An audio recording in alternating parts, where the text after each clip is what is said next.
tonight. Jackson, put that away. What are you people Sean, doing? Sean, behave. What are you people doing in the back? Stop it. Hey, we got a message from Pac. Sniff stuff. Nope. Ooh. It does Sean, feel good to be number one, off though. The air. Yeah. Feels good to be number one. The unanimous number one, by the way. Yeah. Hey, we whooped Clemson's butt, so I don't want to hear it. Who cares? What is going on, everyone? Welcome in to the Voice of College Football's After Dark show. We are here every Sunday night with a lot of normal people that you see on this panel. Well, I wouldn't call us normal, but okay, normal representation. I'm not calling you normal by any means. One by one, as usual, please go around and tell people where they can stalk you online if they so choose to. Well, they can stalk me online on Jackson Johnson 979 on YouTube.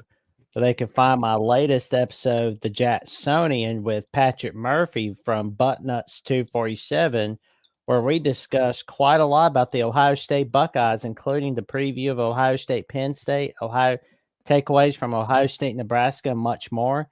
And they can find me on X, on Jackson BOCFB, and on Instagram at Jackson Johnson 543908. And of course, they can find my next episode of Crimson Tide Live tomorrow, where Johnny Burtz and I will be having on Daily Joy and Tyler Natuno from College Sports Wire joining us for the preview of Alabama LSU.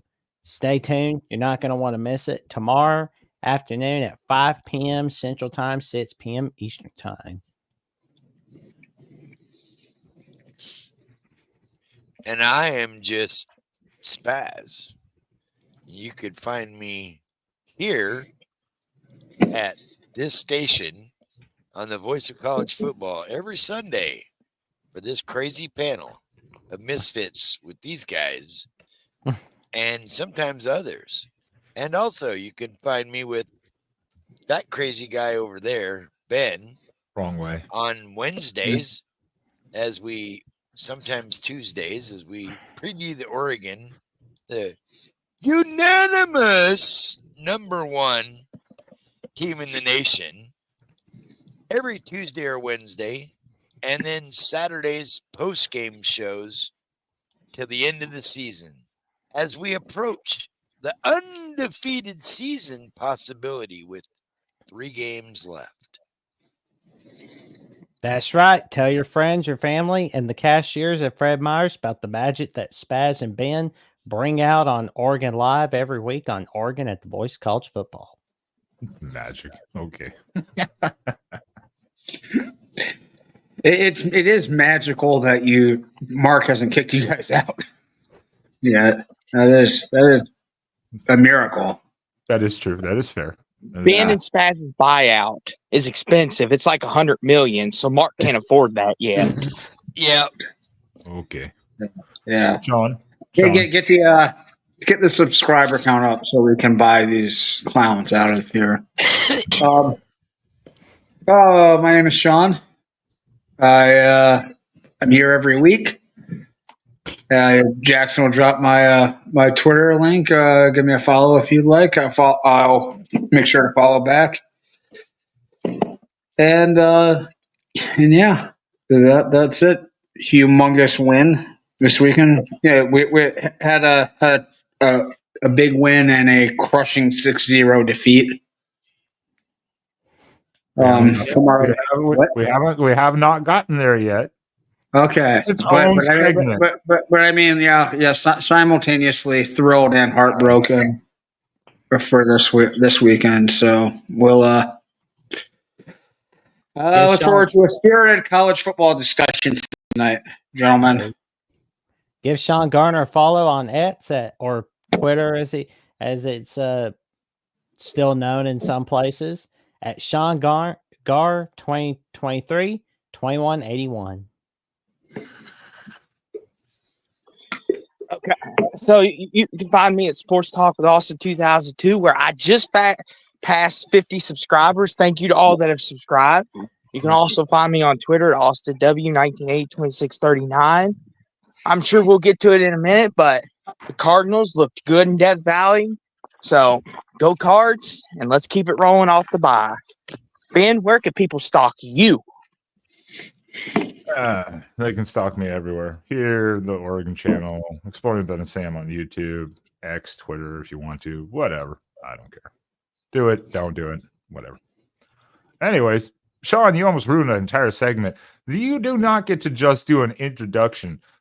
They have their own special segment that shows as we have to talk about the crushing defeat of potentially the grossest game of the college football season at all levels. Yes.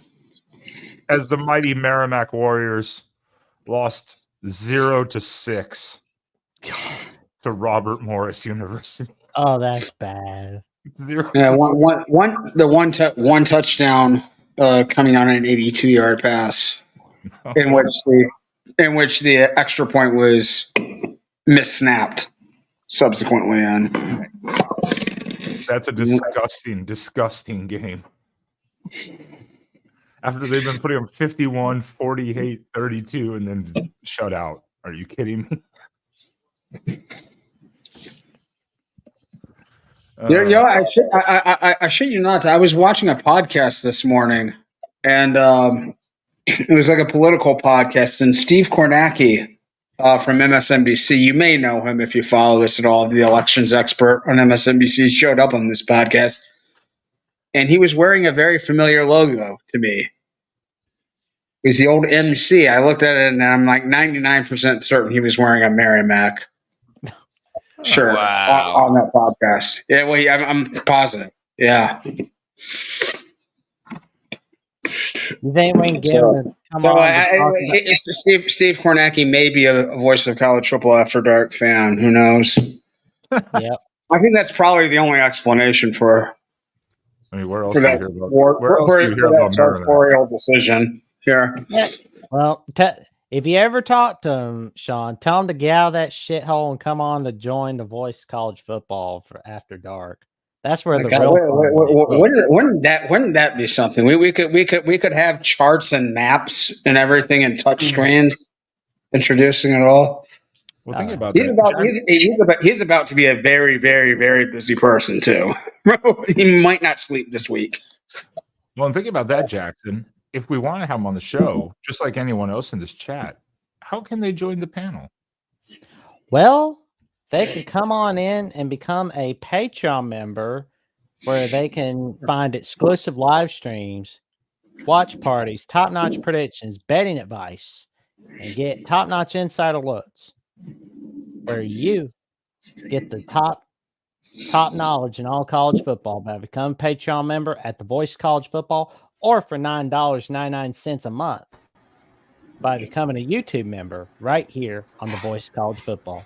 And you can be a part of this amazing show, CFB After Dark, every Sunday night right here on the Voice of College Football. That's right. And oh God, here we go. What's up, Mike Ford? Trick or treat.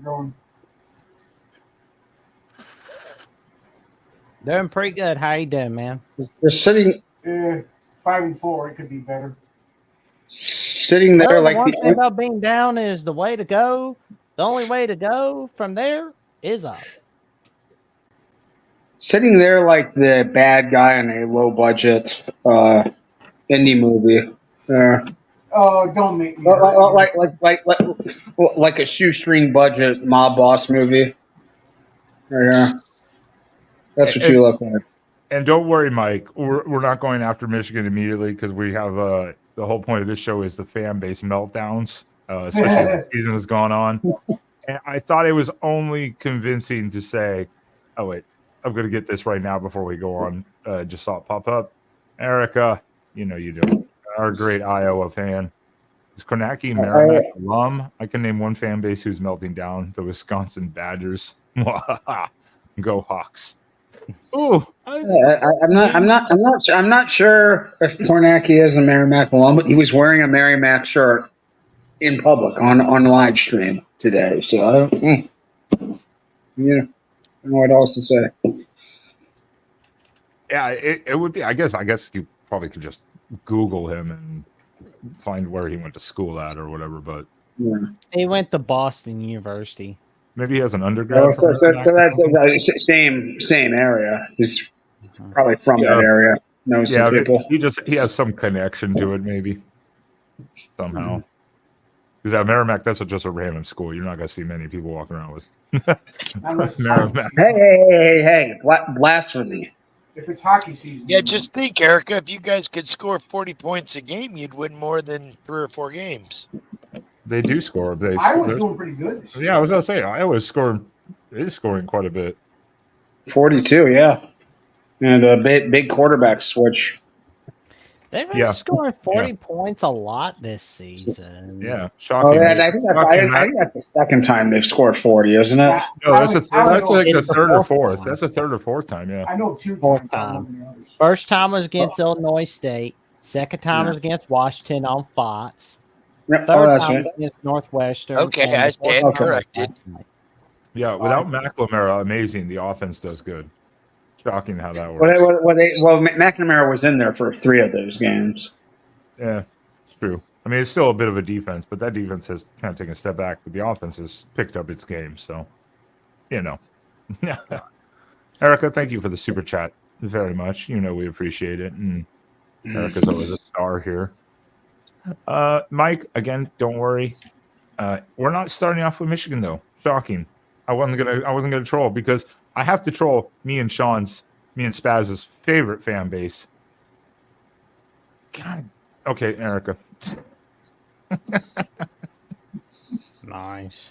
4th time. By the way, Spaz, we haven't had that bad of a season in a long time. Erica. No, I just had to. I always like to give Erica shit just because she's a good sport and good humor, and I know. she's always comes in here and gives us a love in the chat. So we appreciate. Oh, and don't get on her bad side. She will speak her mind to you. I saw a couple of times last year. What Very is that, openly. Deacon Jones? Yeah, don't mention that guy's name.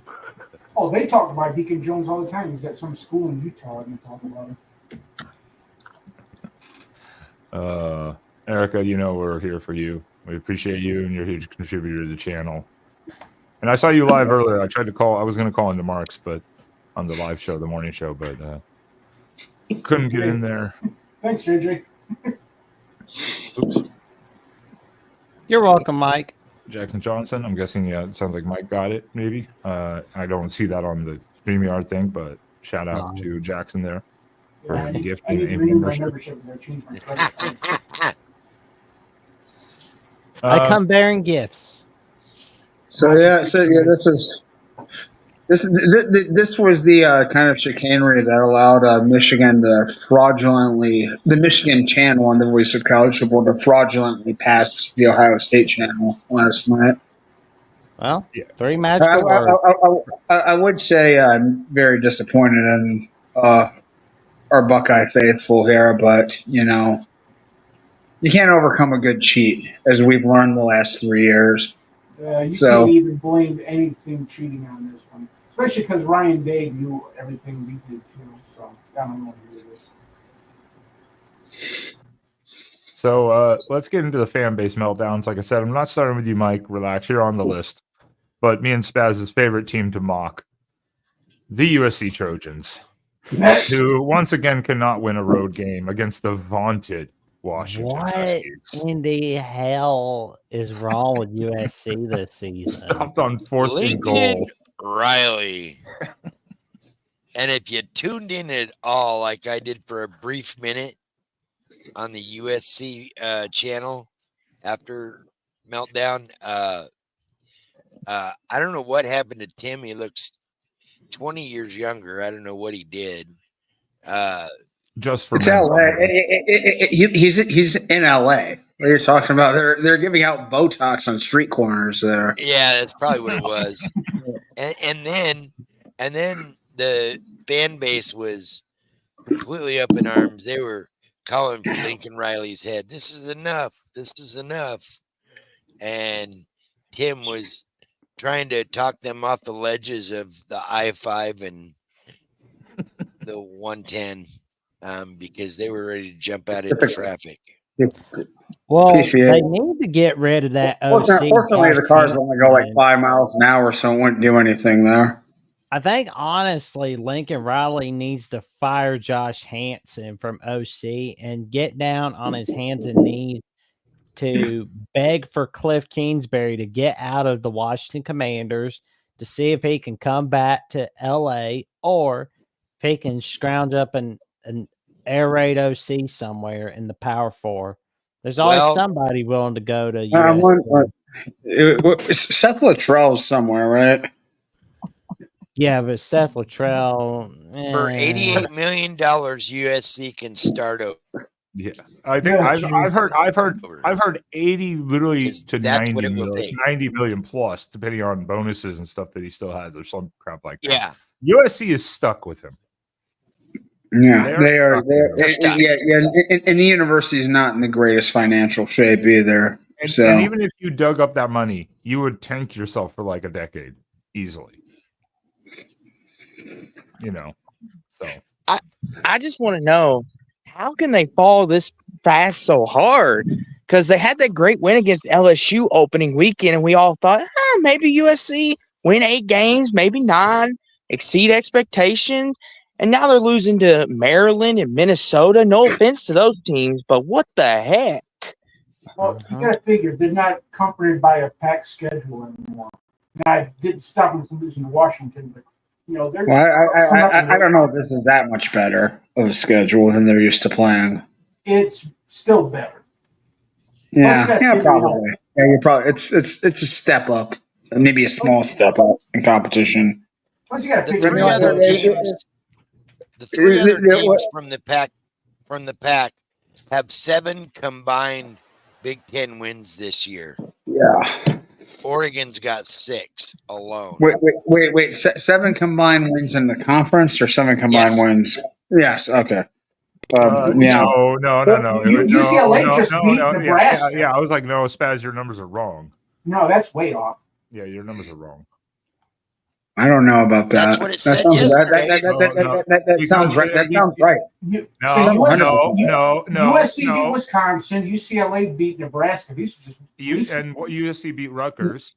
Yeah, USC beat Rutgers. And you said they have a total of 7 wins in conference. 2006 Rutgers. Yeah, no, I'm saying, but Spaz said like 7 or 9 total, whatever. And he gave 7 total. He gave 6 to Oregon. I'm like, well, no, there's 2 or 3 other wins. No. He's saying the other 3 schools combined have 7 conference wins. No, he said 7 wins total. 6 are from Oregon. No, he said Oregon has 6. I can rewind and show what he said. 7 going back in history, 3, and Oregon has 6 by themselves.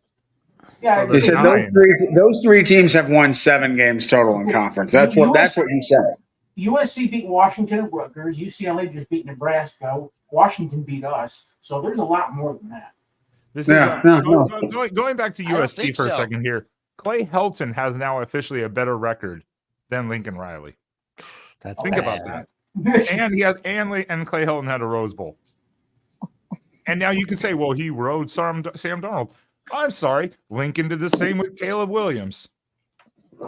Yeah. So don't give me that. Don't give me that shit, USC. And I want to bring this up because, Jackson, we talked about this last night, but the one thing I've noticed, especially with USC, the physicality in the Big Ten is a whole nother level. And it seems like some of these West Coast teams are not ready for it yet. USC, big time. I want to say this for a minute. USC has lost so many games in the last few minutes. They have just choked away so many chances this year. Bad coach. I mean, they literally. I mean, every single game they've lost, every single one of them, they very easily could have won. they've had 5 losses that are like, and they haven't. And they probably cumulatively lost in those games by less than 25 points. This is how bad it's gotten, Sean. I mean, like they are the choke artist of the year without question this year. I just don't want. I'm just tired of hearing USC continue to say every single year, we're in a rebuilding year. They have said that for like 5 years straight. We're in a rebuilding year. We're in a rebuilding year. We're in a rebuilding year. We knew we were in a rebuilding. No, every year you come out and you say, we're going to be the fucking number one team in the country. And then you choke and you keep going, we're in a rebuilding year. Stop it. Just stop it. Well, I mean, yeah, it's problem. The one their defense the past couple years has been just so epically terrible. And the year that they improve it a little bit, they get to be kind of an average defense. Now their offense takes a big step back. And then of course they choke every single game away. Every close game this year, This is how bad it's gotten. they just poop their pants. This is how bad it's gotten. They were up 2 scores to Maryland, and they couldn't hold on to it. And on 4th and 1, then when they needed a yard, they're like, "Oh no, we're not going to do that." You're playing Maryland. It's not like you're playing Oregon or you're playing one of these deep front lines that are physical. You're playing Maryland. Come on, USC. Yeah. When you get out toughed by Maryland, that is a problem. They got out tough by a Maryland team that lost to Northwestern 37-10. Yeah, that's rough. Maryland is fucking bad. That's fucking bad. You don't get your ass handed to you by Northwestern 37-10. It's not like they had Ara Parseghi coaching that team. Good God. Well, this probably wouldn't be so funny except for the fact that whenever they got rid of Lynch and brought in Jonathan Lynn, they were talking about playoffs and competing for a natty and stuff like that. I mean, their hopes were. They could very easily be in the playoff discussion all right now. That's the thing. They're not that far off from being in that discussion.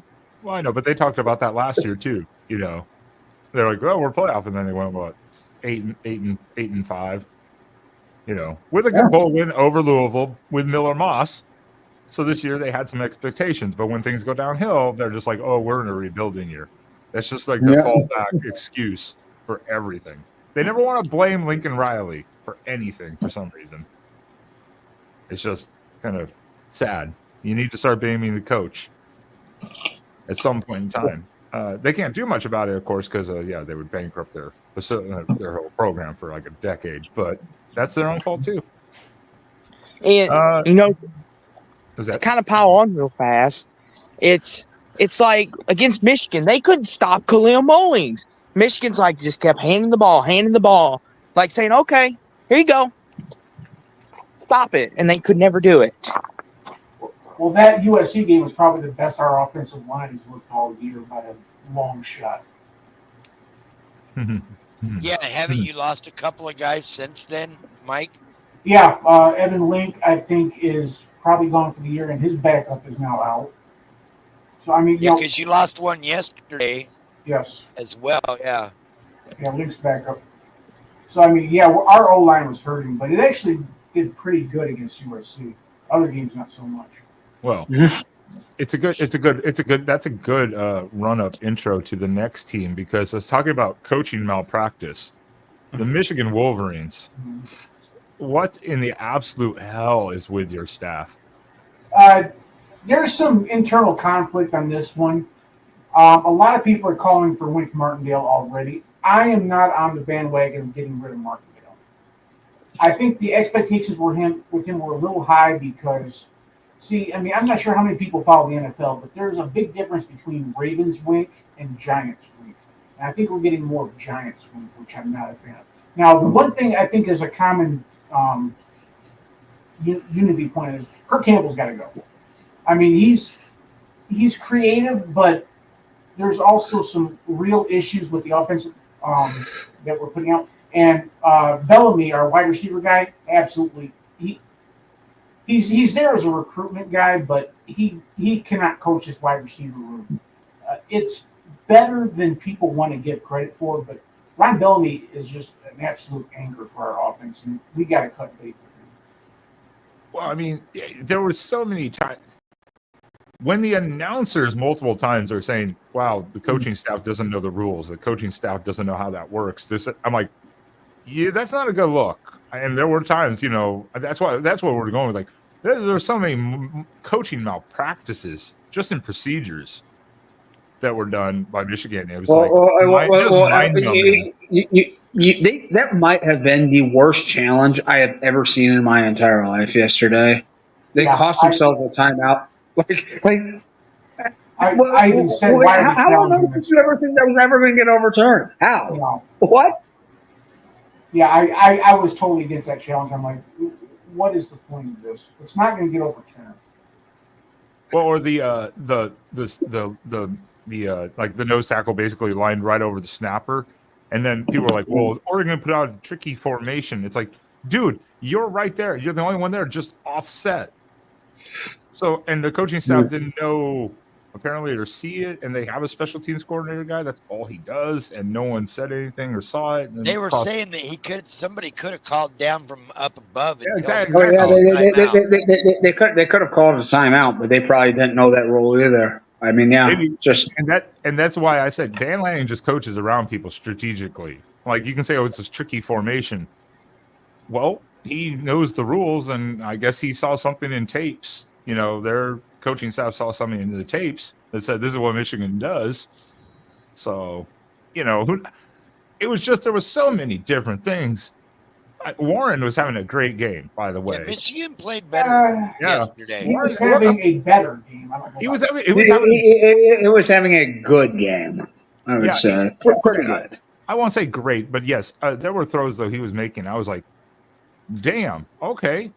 Michigan wishes that had been there all year. That's great, but he's too dependent on Colston Loveland. I mean, you could argue that McCarthy liked his tight ends last year too, but it goes back to the Bellamy thing. Our wide receiver room is not as bad as advertised, but the thing is that there's just no schematic involved with putting the wide receiver in play, and for some reason they are just absolutely impossible to get separation from the defensive backs, and that's a coaching problem.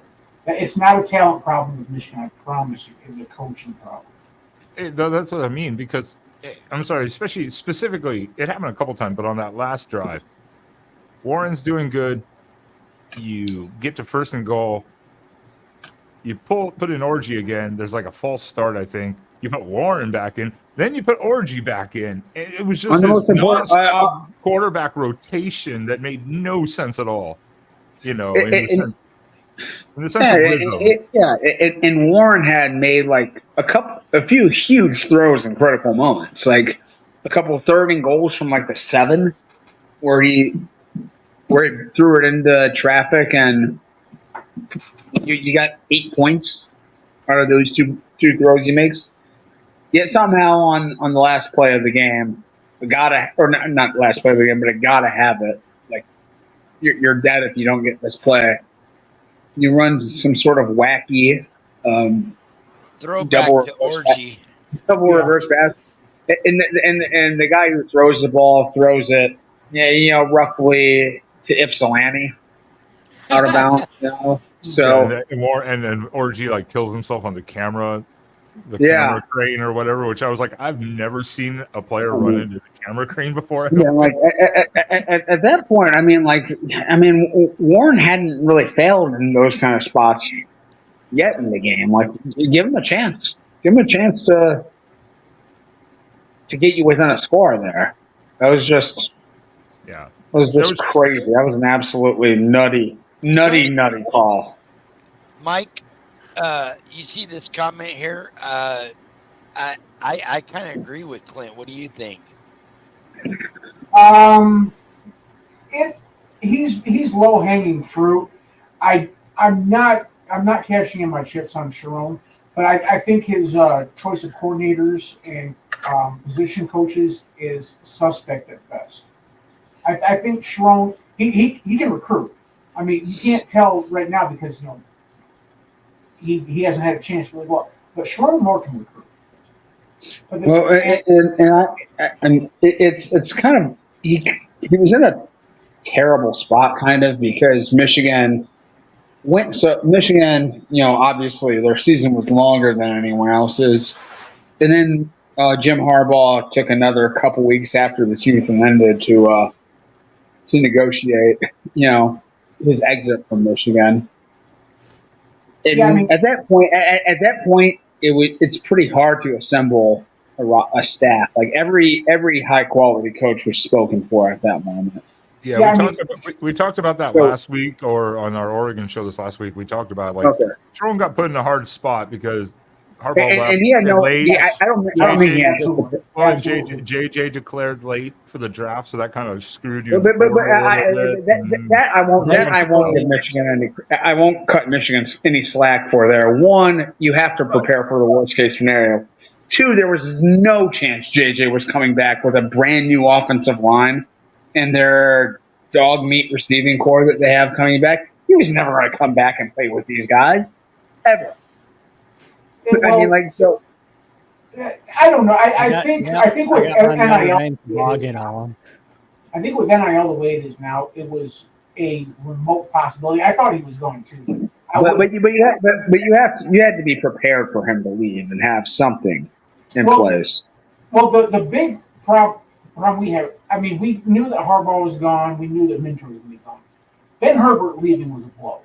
I mean, especially because strength and conditioning coaches, that's not really as necessary of a fill in the NFL because most of these millionaires have their own strength people. They have their own personal trainers and stuff like that. So Ben Herbert leaving was a serious blow to the program. I think if Herbert was around, I think we're probably 7-2. I don't think we escaped the two losses to the number one team at the time in Texas and Oregon. Even though Oregon was that could have gone a different way. That there was some bad officiating, really terrible officiating at the beginning of that game. And if you notice, my little tag on the bottom illustrates that. No matter how that game plays out, Oregon was going to win. Oregon was. I'll give you 7 points, Mike. You lose by 14. Okay, it was 4 points. They would have kicked a field goal instead. Oregon is a vastly superior team to Michigan.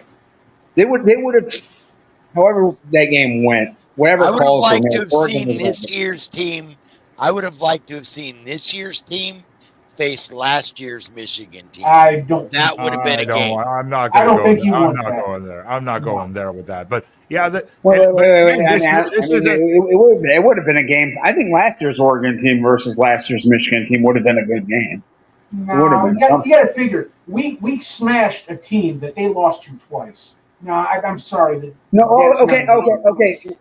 Penix had like his worst game of the season. He was playing with broken ribs, and he was the only reason they were any good that year. You did not play the team that they played twice. Look, okay, the touchdown, again, that's also coaching malpractice by Michigan because I'm sure they had more angles quickly than we saw on TV because it wasn't until after the extra point they showed the other angle where I was like, ooh. And even the announcer was like, well, too late now. So again, how is that not reviewed?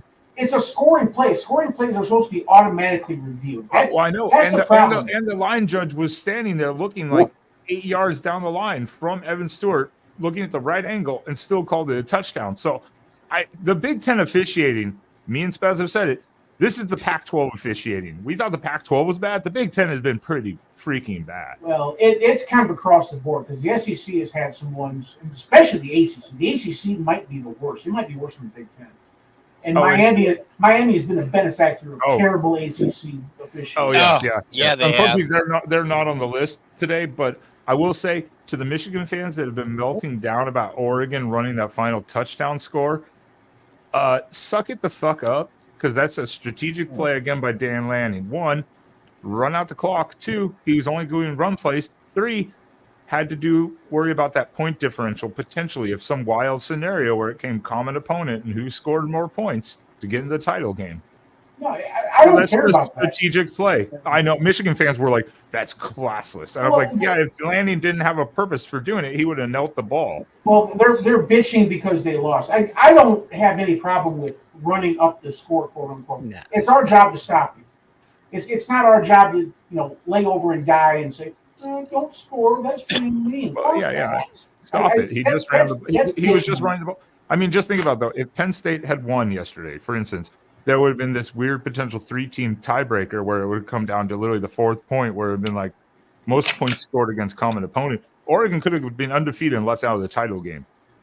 Yeah. Now Penn State lost, so that kind of eliminated that issue. Well, But Lanning Penn State hasn't won by the margins. They've had a couple of close games. But I'm saying all they literally would have had to do is go undefeated and beat Ohio State by 2 points, and they would have gotten in over Oregon. That was it. So that's literally how thin it would have come down to. So Lanning was like, nope, I'm thinking about this ahead of time. Well, the odds of 3 teams going undefeated is so monumentally, even coming in yesterday, it was so monumentally small. Yeah, it's like there wouldn't be a debate about all of them getting in the playoffs because they'd all get in. The only question would have been who'd have gotten in the Big Ten title game in that scenario. Yeah, it'd been the title game. The title game. Well, right now, I mean, it seems almost certain there are going to be 4 Big Ten teams in. Indiana, Jackson, you have Indiana's schedule here. They've got Michigan next week. Yes, and then is it Michigan coming over? It's going to be on CBS and Paramount Plus. Then the week after that would be the bye week, and then they have Ohio State. Then they have Ohio State, and then Purdue. So I mean, if they beat Michigan, I mean, Purdue's a given. Oh yeah, if they beat Michigan next week. Oh yeah, if they beat Michigan next week, they're yeah. Indiana, Purdue will either be on Big Ten Network or Paramount Plus or Peacock. Or Roger Dodger. You guys want to talk about the USC thing again? Because I don't think Roger was here. I was like, poor Roger Dodger. We already went over the USC fan meltdown. No, I mean. Well, I mean, it's it. We've got to break down the Quick and Loans Bowl candidates. Let's spend about 20 minutes on that. Yeah, trust me. If this could happen, like Brandon, at the beginning of the season, who would have suggested it would have been potentially Indiana versus Oregon in the Big Ten championship? It would be. I was so close to putting them in my playoffs preseason. I mean, just so close. I'm just like potentially. I'm not saying that. Obviously, Ohio State's right there. Don't worry, but yeah, people would have lost their minds if someone. It would be an amazing crossover. That Ohio State and Indiana game is a Big Ten semifinal game. Yeah, I mean, it just is. Ohio State's very, very unlikely to lose. The rest of their schedule is not tough. And Indiana, they both play Michigan, which is. We got Austin. We got Austin here. We got Austin here. So we'll skip the one team I had next on the list, and we can go back. We'll circle back to them. The other great, tremendous meltdown, which again is calling for a head coach, I believe, a lot of times. Clemson. Hello, Clemson. Welcome back to reality. And when you play a team with an actual pulse. For once. Thank you. People had forgotten about us. Clemson, after getting drubbed by Georgia, has literally just beat pretty crappy teams in the ACC. Pretty much. I mean, literally, they're just beating crappy teams. Now, they've looked decent doing it, but then they ran to the apparent juggernaut of the Fighting Shucks and Brohms. So. Apparently, Jordan is too good to come on our panel anymore. We haven't seen him all year. See here.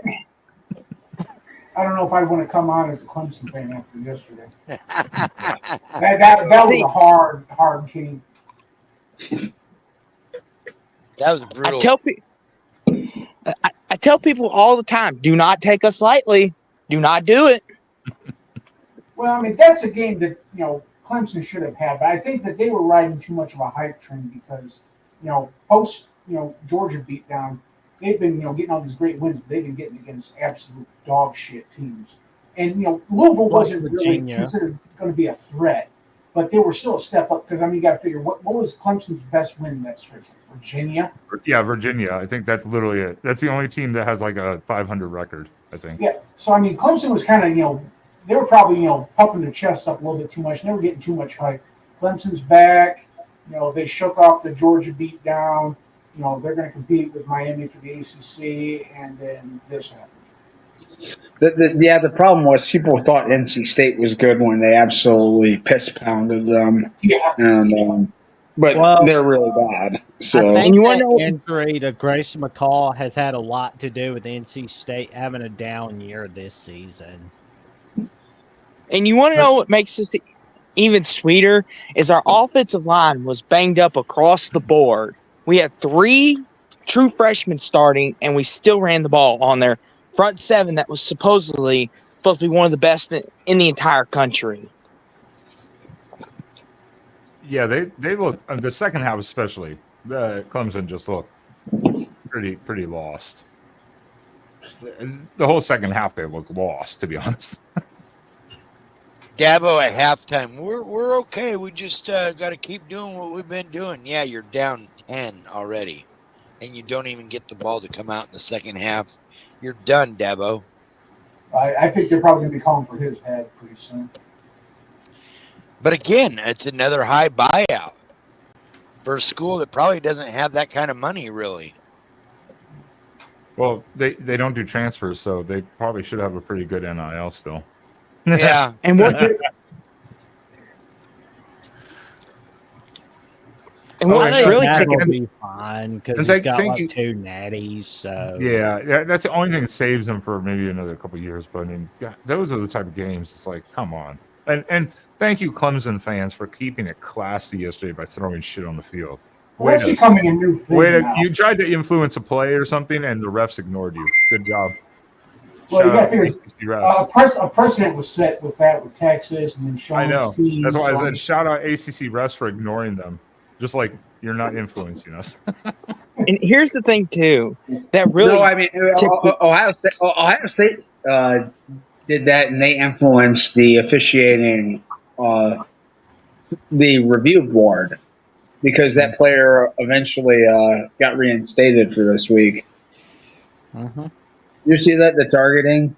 Yeah, I remember Patrick Murphy was talking about it on Monday, and the damn thing was it was an hour before we even started the episode. I was like, "Wow, this is good timing." Yeah. Well, what's even crazier about this is so it's 26-7, right? Clemson scores. I'm still a little nervous because I'm like, okay, this game's not over by any stretch because it's Clemson. Instead of going for 2, Dabo kicks the extra point. I'm like, I'll take it, but that's not the right decision. You got to go for 2 there. Yeah, to try and make an 11-point game. Yeah. Oh yeah, they were like, "Why are you kicking the extra point in the fourth quarter?" Yeah, you can make it a. Like, why are you kicking the extra point? Like, what are you doing? Yeah, he probably does not have an analytics guy on the sideline. That doesn't seem like something he would be too invested in. Since Clemson doesn't have Miami or SMU on their schedule, they'll need one of them to lose one of their conference games. And what Clemson's going to have to do is win out the rest of their conference games to basically get back in the ACC title game race. I don't know what to make of SMU. I mean, the way they just absolutely clobbered Pitt. I mean, they look like here's a shame on the ACC right here. You've got a matchup between a completely undefeated team and an undefeated team in the conference who has a really, really good chance at making your title game.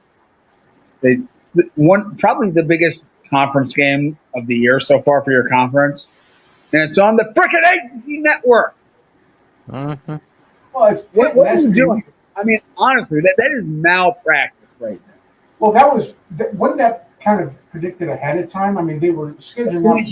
You can obviously flex these games in and out. Like they have flexible arrangements. Sean, deep breath. You know what Disney was doing? They're being arrogant. Shit, it's because Clemson. Wait, no, let Jackson speak. Okay, go ahead, Jackson. The reason why SMU Pitt was on ACC Network was because Disney obviously is showing that they don't know jack shit about college football. We all know that. No, I mean, I think they just think not many people are going to care about this game outside of SMU and Pitt, and those are pretty small fan bases. Yeah, But I really wanted to watch this. I had to, and I had to get a YouTube pirate copy to watch it. and I'm going to be honest. So- As far as that might be Ridiculous. that might be the least interested I've ever been for a ranked on ranked game in my memory.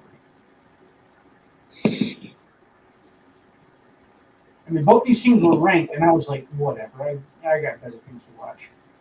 And it turned out, a lot of night games really good. I was really interested in watching it. I feel like that game, you could play that game 20 different times, you would get a lot of different results. It was a highly variable matchup. Like there was no telling how that game was going to go. And Sean, you know this better than anybody. It's all about what they think will get ratings. They look at this and say, Right. do we want Clemson at night or do we want SMU at night? Let's go with Clemson in Louisville. It may get ugly, but at least it'll be at night and people will at least care about Clemson. But they could have done something. They could have put this on at 3:30 on ESPN. They could have put this at noon, or they could have done something. They could have had this game on the freaking CW. I mean, it's unbelievable. You have it on a network that has like very limited reach. That is purely regional. In 2024, that's completely unacceptable. That's a big fail on the leadership of the ACC and of Disney. The ACC What, the put ACC themselves network? in. Yeah. Mm-hmm. Yeah. Mm-hmm. I mean, basically sort of a conference title playing game, given the two team schedules. Well, Yeah. unfortunately, the ACC put themselves in a position where they're in shit creek, and it's going to bite them in the ass eventually. Are you worried, Lisa? You sound worried there. What'd you say, Spaz? I couldn't hear you due to the blah, blah, blah, blah, blah thing. I said Lisa sounds a little worried over here. About what? Complaining about the Big Ten scheduling. Having to play Indiana and then Michigan. Well, I mean, are you a little worried, Sean? No. I mean, unless you're a fortune teller, I don't know how you could have expected that to be a trap game, like a difficult. It's just moving on to. Well, I think going into this season, you look like, okay, good. We've got a home game against Indiana before the Michigan game. We won't have to worry about that too much. We'll get 2 full weeks to prepare for Michigan. Now it's like same thing with us last year. We had Illinois at home before you guys, and we were all should have lost that game. I'll do you a better, Michael Smith. I think SMU Pittsburgh should have been on Thursday Night Football on Halloween. That would have been great. That would have been awesome. That would have been awesome. I think if you would have told football fans that a Thursday night game with a Dallas team and a Pittsburgh team was SMU and Pitt, they'd be pissed. Yeah. Oh, to your point though, Sean, it always seems like the Michigan Ohio State games are, no matter who they're playing, is a trap game. You never take any of them lightly, no matter who you are playing the week before, because y'all are being very vanilla with your playbooks. If it's Indiana at home and Illinois at home, you never want to take any game lightly or not serious, but you can't help but they call it the game for a reason, and you can't help but look forward.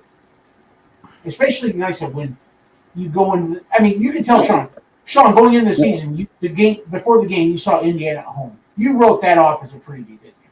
Oh yeah, 100%. And like last year, at the beginning of last year. I was thrilled. It's like, okay, we get Purdue, Northwestern, Indiana before we play Michigan. Like, that's fantastic. Yeah. I don't blame you. Mm-hmm. Yeah. 2 out of 3 are correct, but yeah. Yeah, like last year, I saw our game. Before our game, we had Illinois at home.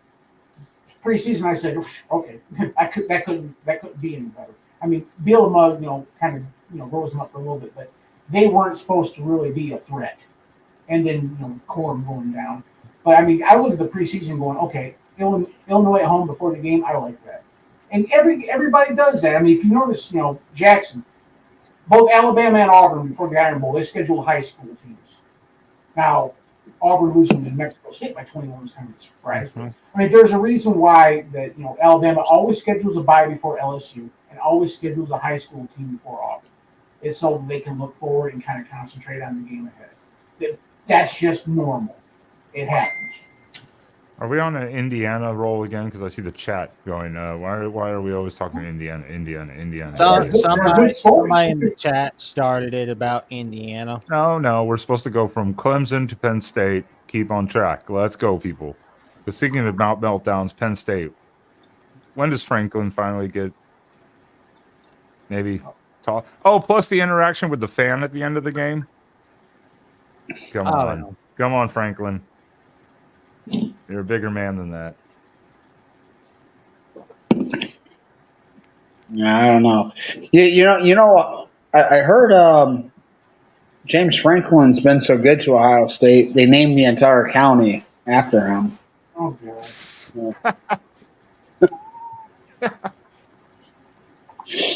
Well, the best thing about that game was that somebody had to kind of break the monkey off their back, because both Day and Franklin are known for pissing away the games that these top games that they need to play. I mean, Ryan Day's record against the crap of the crap is great, but he starts getting into that top 10 teams. His record is not impressive. Same with Franklin. Franklin beats a lot of the teams he should, and when he gets to the top 10 teams, just goes to shit. So somebody had to kind of get rid of some of that darkness around them when it comes to playing a top team. And it looks like Ryan Day has literally never lost to James Franklin in the time. So he's I mean it is Franklin's even another step down from that. It's every year. Our chat is undefeated. And a lot of Penn State people I know there. I mean, when Kalanick came in, they were getting high hopes, and then Penn State's offense just laid a complete egg yesterday. Well, and Penn State should have been positive. Obviously, they went up 10-0. With a pick six. Yeah, but that wasn't offense. That was a pick six. I know. With a pick, I'm saying with a pick six, they went 10-0. Their offense scored 6 points yesterday. Yeah. No, I realize that. I totally understand. I'm saying they should have been positive going to it. They were at home also. Now they had that very unfortunate, very good defensive play, that pick at the end zone before the half. But yeah, Penn State otherwise did absolutely nothing. And even that didn't turn out to be anything. So no, yeah, I mean, like they got the ball inside the 5 twice and came away with 0 points. That's not acceptable. But that pick six in the first quarter, I actually thought Penn State had a chance. Of course, I thought they had a chance the whole game. I wasn't happy until Will Howard took a slide at the 40-yard line. Oh yeah, I wasn't counting them out until then. Well, and I was looking at the third down conversion rate for Penn State. Let's take a look at it, shall we? For Penn State, Ohio State, and hold on. Well, we have a winner. It was 3 of 11 third downs completed for Penn State. Well, that's lovely. And that fourth down call at the red zone, that was terrible. That was terrible play calling by James Franklin. Yeah. He's not. I don't like it when people do this. It's like they always blame a bad play call on the head coach. The head coach is almost never the person who calls the play. Sean, Andy Kotelnicki made that play call there. You're telling me Penn State doesn't have a better play call than just run the ball at your stiff defense? Run the ball. I don't know. I mean, I didn't have any problem with what they did. Like, it's just you're basing it purely off of the results here. I mean, they had the ball 3 times. They tried to run it 3 times to get 3 yards, and they came up a yard and a half short. You know, you should do better. Like, that's just execution. That's not a problem with the play calling right there. And then the last play, you know, like the play was designed for their best player. It got stopped, and Ohio State had a good scheme against their call, and they got beat on that play. I mean, it's just as simple as that. I don't think there was anything wrong with the play calling on those. It just didn't work. Yeah, I agree. That's not the play calling, but I mean, I think the main thing is that, I mean, I was talking to some Penn State fans, and they thought that, you know, tandem of Singleton and Katron Allen, they thought that was like a top 3, top 4, you know, running back tandem in the country. It might still be. I mean, it's up there. I mean, it's a good. It doesn't look like it to me. They're good. It's just one of those rough times again for Franklin and Penn State. Everything's on the line. You got your hopes up, and then pretty much just lay an egg. You know. Yeah, that's just what that's the problem. I mean, if this was like year 3 or year 4 of going through this, that's one thing. It's like year 11 or 12 now.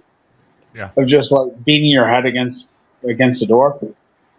I mean, Michigan fans were going through this with Harbaugh too. It was like every year it's like, okay, we beat everyone we should, and then we just get undressed against Ohio State, and then we and then we lose our bowl game, and you know, the season, everyone leaves with a bitter taste at the end of the season. Like, how much are we going to continue to do this? The problem is Jim Harbaugh doesn't have a brother coaching in the NFL that can rent out a couple coaches every year. And I don't know if they've got a psycho intern who's willing to like pay $50,000 to. I think the blueprint is there for James Franklin to break past this wall here. Yeah, I don't know. I like to think that Michigan fans had a little bit more expectations tempered when they started having good seasons. But whenever Ohio State hung 62 on them, I think that was a big slice of humble pie, and people started thinking, okay, you know what? And that was a game Michigan was. That was a game Michigan was favored by like 8 on the road. Yeah, I mean, that was, you know, if you had told me going into that game that Ohio State was going to score 62 on you, I would have said, fuck. That's not happening. Yeah. It's a. I absolutely would have said, no, stop. No, don't do this to me. No. Penn State's season is not over, obviously. They're still clearly in a driver's seat for a playoff spot. Potentially, and still in the Big Ten title race, potentially, depending on what happens going down the road here in the last 4 weeks. Well, I mean, the season, they're still in. They don't control their own destiny now for that, but they're in a good spot still in a way. Well, and I'm looking at the rest of the regular season. They got Washington coming to their backyard. That's going to be on the Peacock out. Then they got to go to Purdue for week 12. Then they got to go to Minnesota for week before rivalry week. And finally, they got Maryland on rivalry week. The massive rivalry. Yeah. Maryland and Penn State. What the hell is that? They do have a little bit of a rivalry. They do. It goes back a little while. I mean, before Maryland joined the ACC, they played every year. Nah. I mean, it's been one-sided lately, but it's weird. Sounds like Washington might be their toughest test. No, Minnesota might be actually. Yeah. Minnesota's playing better. Minnesota's playing better. Oh no, yeah, at Minnesota, that would be. Yeah. Washington will will give them a little bit of struggle probably, but Minnesota probably is their worst game going forward. Let's do it just because we had a special request, so we'll jump someone here. We'll jump a couple teams. Nebraska. Nebraska. God. How how I had it on my like the third screen on the side, just barely looking at. How did you get absolutely trounced by Deshaun Foster and the UCLA Bruins at home? Trounced, they only lost by a touchdown. Oh no, but you watched that game. They never were in control or anywhere near that game. They were never ever close. It was that score. It's one of those ones where you see the score. It was never that close. I think that Nebraska kind of lost a lot of expectation when Indiana just absolutely beat the pants off of them. No, they're just. I think also you're seeing the freshman quarterback kind of hit that, like they said, he hit the wall. Like he's hit the peak of his ability as a freshman until he gets more time and training and stuff. He's kind of hit the wall. Right he's out now. Well, but what the hell with UCLA? Where is this coming from? Deshaun Foster is like finally in this staff is trying to like put it together. I don't know what's going on with them. Yeah, that surprised me. I mean, I thought UCLA was kind of competing with Purdue for the solid goal spot. Right. And now all of a sudden it looks like they're like a juggernaut to a degree. I mean, a mid-range. We're not saying top tier, but like a mid-range, like watch out for them kind of team. No, that just shows you. I mean, you don't know what to expect week to week from any of these teams. Like, you can't be certain. Man, Nebraska is not as bad probably as they were 56-7 against Indiana. They're not as good as taking Ohio State to the wire. But, I mean, Jesus there's just going to be a lot of variance in some of these teams' performances. I mean, my God. I mean, how can you lose like that to UCLA? I mean, a fucking child can beat UCLA. A fucking child can beat UC goddamn LA. We can put Spag in the quarterback and they would win. That would be illegal in California. So really, I mean, like you lost. You were losing by 20 to UCL fucking A. That's what I mean. The game, a team that is their athletic department is dog shit. It's the biggest steaming pile of dog shit I've ever seen. Calm down, Jackson. Take a breath. I didn't see Jackson getting this worked up over Nebraska. Or do UCLA? Yeah. Because our buddy Dustin needs to see Nebraska make it to a bowl game, and I don't want to hear that hot seat crap on Matt Rule. We've got Jackson, the closet Cornhusker. Right. Yeah. He's been holding that. He's been holding Nebraska at the Voice of College Football. He's been holding that in for weeks. It seems. Yeah. I just want to know, what has Nebraska done to deserve this? Like, can they not just make a bowl? They deserve something. Well, their fan base deserves so much better. I mean, this is the best fan base probably in college football. It's like watching Charlie Brown at the Nebraska football in November is basically like watching Charlie Brown on the pitcher's mound. Every time he takes the pitch, baseball's hitting him. He's got to put his clothes back on in like 5-10 seconds. Quick, fast, and hurry. That's what we're seeing with Nebraska football, and we're going to find out if they can really make a bowl game or not. It's going to be tough. Well, on behalf of all Michigan fans, we're not going to give any love or defense to Nebraska. Well, that's the whole point of this is Nebraska deserves better, and this was the season where it felt like they were going to go the right way. Now, they still have a shot. They have a bye week this week, but then they have to go to USC, which, hey, if it's Lincoln Riley, they win at home, not on the road. So, unfortunately for Nebraska, it's probably a loss. They have to host Wisconsin. They're at Iowa.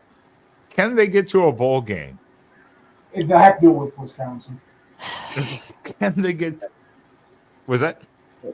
I think Wisconsin's their only. I think. USC or Wisconsin is their only potential. I don't think they're going to beat Iowa at Iowa, definitely, but home with Wisconsin is probably the most likely. But it feels like they're slight underdogs in all of these games, but they can rise up and beat one of these teams.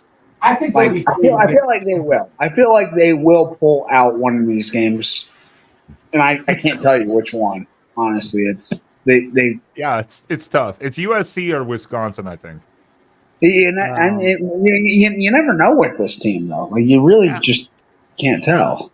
If Nebraska doesn't make it to a bowl game, I'm literally going to be pissed. I mean, I'm literally going to be pissed. Their fan base, man. That is it's tough to be a Jackson's going to need a change of pants. And then we're going to hear Matt Rule might be on the hot seat, and then that's really going to get Jackson going.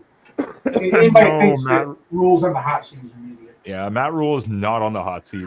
This wasn't really a meltdown about their. I'll tell you this though, going into the offseason, if they go 5-7, collapsing like this, they need to beat UCLA at home to get to a bowl, and they can't do it.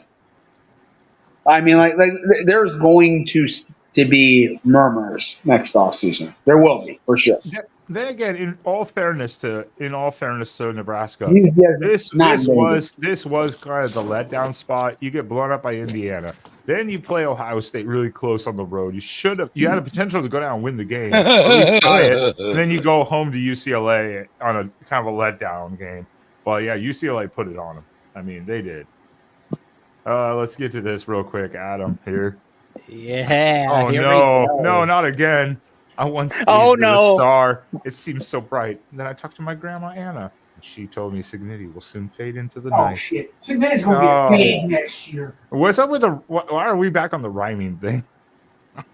Because Adam does that every week. I know. That's what So there are schools backing up bank trucks to get Signity next year. So he ain't fading anywhere. No, see, I'm sorry. And all the teams already, the meltdown from these certain fan base, they're like, we got to go get Signetti. Michigan fans, especially, like, we got to go. I'm like, what? Signetti's not going to go anywhere. He's for 1 year in Indiana. Why would you should not rush. You should not rush to get a guy. If Jeffrey's out there, I'm sorry, but Indiana's a stepping stone school. Well, you should not rush. I can't say yes or no. He's 63 years old. I think he does not. Yeah. He's not in a hurry to leave. He's not trying to rise up the ranks. I don't think. No, I think he's very aspirational. But if you just do this well, like someone's going to make an offer to you that's just going to be like insane. You can't refuse it.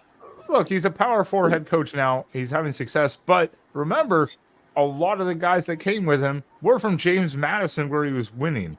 So he already knows those players. That's why I say, he's basically 9-0 with James Madison.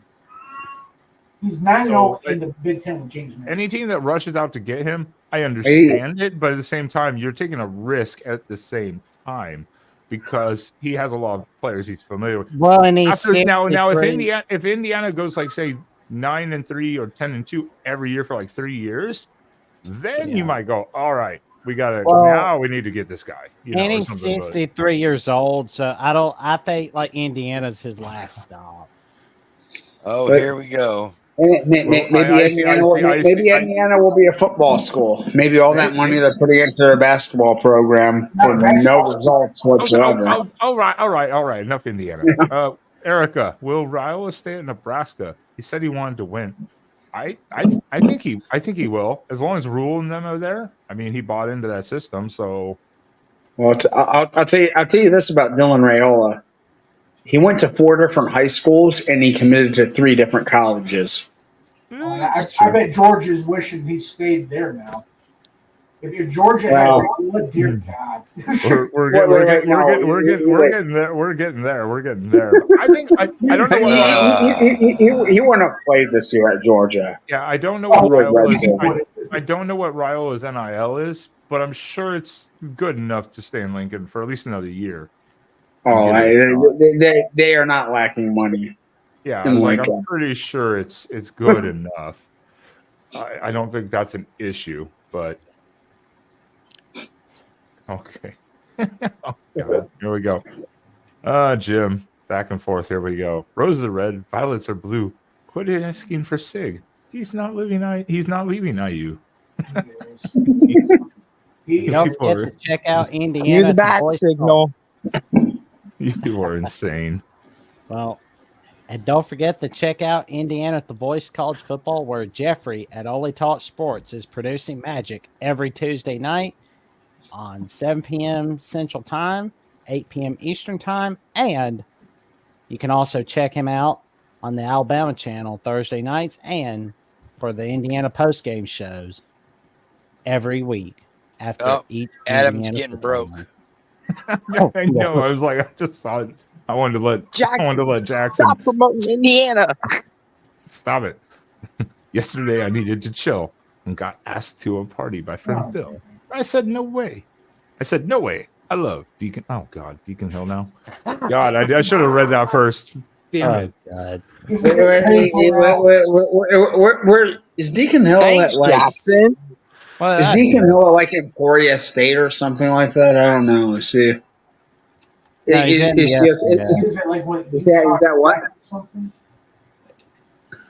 Adam's Is he- triggering Erica on No. purpose. He's in the FBS. Yeah, he's at the Mormon Institute of Technology. In all respect, we all He's love, on a co-ed flag football team right now. in all due respect to the chat, we all respect what Indiana is doing. We have no gripe against Indiana. I think Oregon, Indiana, in the Big Ten Championship would be a hell of a game. That'd be a fun game to watch. Those offenses going back and forth against each other, that would be fun. Yeah. Sorry, Sean. Sean would be in misery watching that game. It's like, sorry, Sean. Sean's gonna be drunk by noon. I wouldn't be watching it. I decided 2 years ago I'm not watching another Big Ten title game until You're in it. the Buckeyes. Yeah. Thank you, Spoiled. Jim. So Michigan ruined your love. Yeah.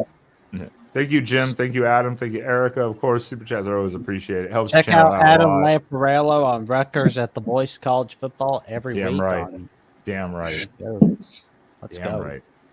right. We kind of brought up, and we're going to skip around in the thing a little bit, but since we brought it up, first, before we get to it, because it's kind of a /2 team meltdown a little bit. No. Let's talk about Florida and Georgia. Because I don't know what the Florida fans should take away from that game yesterday. I would say relatively positive things, actually, being on the third their third string quarterback. 100%. It's 100% positive. I don't know what you're talking about. And they were down, I believe they said 4 secondary players, Florida was. Yeah. So they were on like second and third string secondaries. This was probably the most embarrassing performance of the day from a team that won. There. I mean, like, there's absolutely no way this game should have been competitive at all. Yeah, and again, this is one of those Georgia ones should where, have like dropped earlier, in the the rankings, score is not. Under 5 minutes to go, and Florida was playing a walk-on quarterback. This And is all four players in the secondary out. This In a is the tie game. Exactly. This is the game where the score is not indicative of how the game actually was, because the game was very, very tight.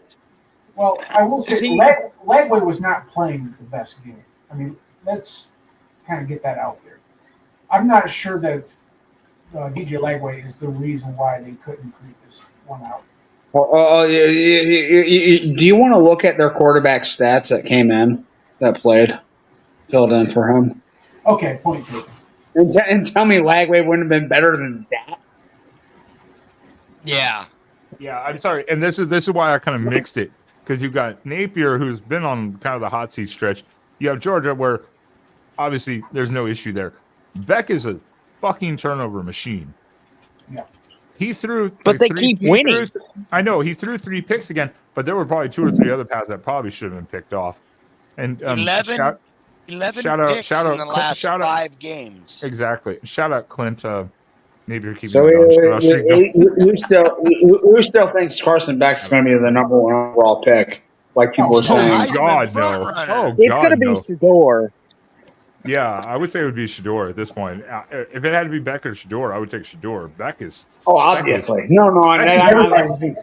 Beck is like Carson Beck looks like he might not even get invited. He might not get drafted at all right now. I was going to say he's probably dropped at least to like the late 4th round at this point with those issues. Oh, he's so bad. bad. At least it's awful. It's bad. There's going to be a lot of people that take Jackson Dart over him.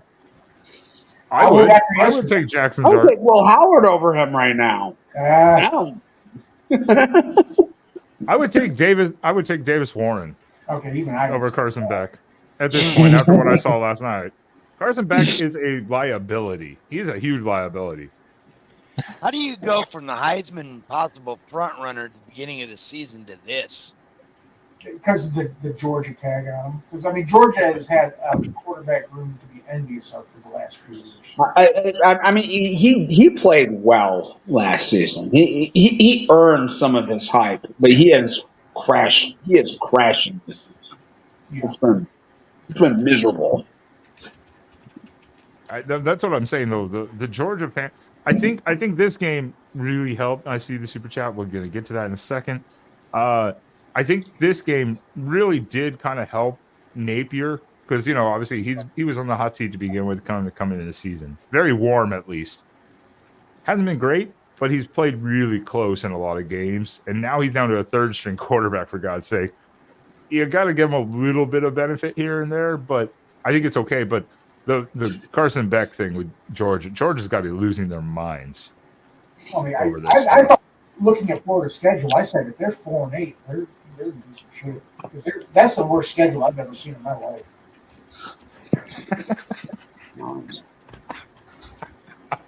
Okay, you know what? Kyle McCord is not exactly doing bad at Syracuse. That pick game though. Yeah, that was the chat remains undefeated. Okay, Yeah. are you guys watching Syracuse games? Because I mean, McCord is not doing bad. No, it was just that pick game. It was like that was so bad. It was like that's the fourth pick six in the first half or whatever. Third pick. Syracuse has no run game. Well, I'll say this about Syracuse. I have not seen a team this pass heavy in a long time.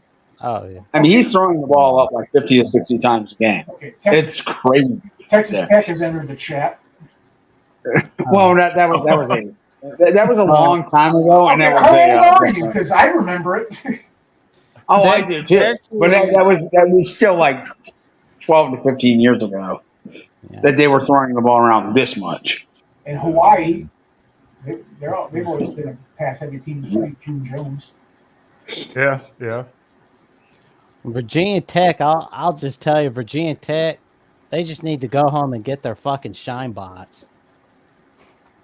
Virginia Tech was a dark horse for the ACC championship this year. Yeah. The ACC is a mess. The Big 12 is now. They're not that scary. I mean, they're not like the Frank Beamer days. I know that they got a home game against Clemson next week, but the thing is, if they were on Thursday night, maybe, just maybe, it'd be intimidating. What's up, Lincoln the Cat? How you doing tonight? But yeah, so I think Florida, the meltdowns are a little bit obvious, a little bit over the success, but they played hard. Georgia, Beck is just he's at this point he's a liability. Now they keep winning, granted, but you can only get lucky so many times. And that's the thing. That's the thing too, Ben. That's a great point because normally Georgia would have one game a year, right? Like last year against Missouri, that was a close one. This year they've had two. They could have lost to Kentucky, and they could have lost yesterday. Yeah, the defense Well, doesn't I mean, bail them out. if either team had like competent quarterback play, they probably would have. They very easily could have lost both of them. That's why I said it. Vandergrift stinks, and Florida was literally they were playing a walk-on. Their quarterback yesterday is not on scholarship. Davis Warren isn't either, but people still want to. Well, yes, Davis Warren is now. He was not at a point, but yeah. It's becoming a liability. And there are circumstances behind Davis Warren not having a scholarship. Yeah, it's just becoming a liability where I can see why Georgia fans are going, oh, God, what happens, next? Because, yes, the Texas game looked great. He threw 3 picks. Texas, we know, is not really – they're good, but that Michigan game they played now is obviously not look near as good as it did the first week. So, Texas, otherwise – no offense, Mike. Shut the fuck up. All right. Let's hear from Jim. I don't know how many coaches would survive that Florida schedule this season. Most coaches don't survive the Florida job in the last 15 years, let alone the schedule. They just don't survive that job. It is amazing. It seems like it's one of the best jobs there, but unless your name's Urban Meyer or Steve Spurrier, you just flame out. Yeah, everyone has one good year, it seems, and then they get canned. And then, a couple more. yeah, and then they have 3 crap years and they're gone. Yeah. See, they got rid of Dan Mullen. No, yeah, Go ahead, Mike. Yeah, Dan Mullen's the reason. Dan Mullen. Yeah. I mean, you had McElwain. He didn't really do anything. You had McElwain had an 11-1 season, didn't he? I don't think it was 11-1. He had Muschamp went to the Sugar Bowl and got beaten by Louisville. Yeah, that's who it was. Yeah. McElwain, I think, went to the SEC title game twice when the SEC East was complete crap. Yeah, and that was it. And then there was some other issues with him or something yelling at people or something like that got him finally canned or whatever. Point is, if you don't win stuff, though, it doesn't matter. It's just going to the championship game. If you don't win them, after a couple times, it's is he really going to do it for us? And they just get rid of people. Whatever. Yeah, people don't survive the Florida job. So it's not even the schedule. It's just people don't survive the Florida job. Yeah, put Florida in the bathroom. That's where they belong. Put them in the bathroom. Well, you need to find somebody that can recruit Florida and keep them from leaving. Exactly. Put them in the bathroom. Well, Florida's now in a hard spot because, unfortunately, as crap as I really think, plug your ears, Austin. As crap as I overall think the ACC is, Miami is now going to start bringing in these players, though, over Florida, I think, unfortunately. Right. You win, you get recruiting results. Yeah, I mean, it depends on if Florida moves on and if they hire a dynamic young guy. And what better place for a guy in his mid-60s like Kurt Signetti to go to? To a retirement village. There's no expectations. That was rude as hell, Sean. Rude as hell. There's no expectation. Oh man. Erica, it's so nice to support a team whose quarterback isn't being mocked for a change. Also, someone may need to do a wellness check on Jackson. He seems upset. Yeah, I was doing good. I mean, we never made fun of the quarterbacks. By the way, it was always just the offense. It wasn't specifically the quarterback. It's just blown leads and teams losing to UCLA really get me mad.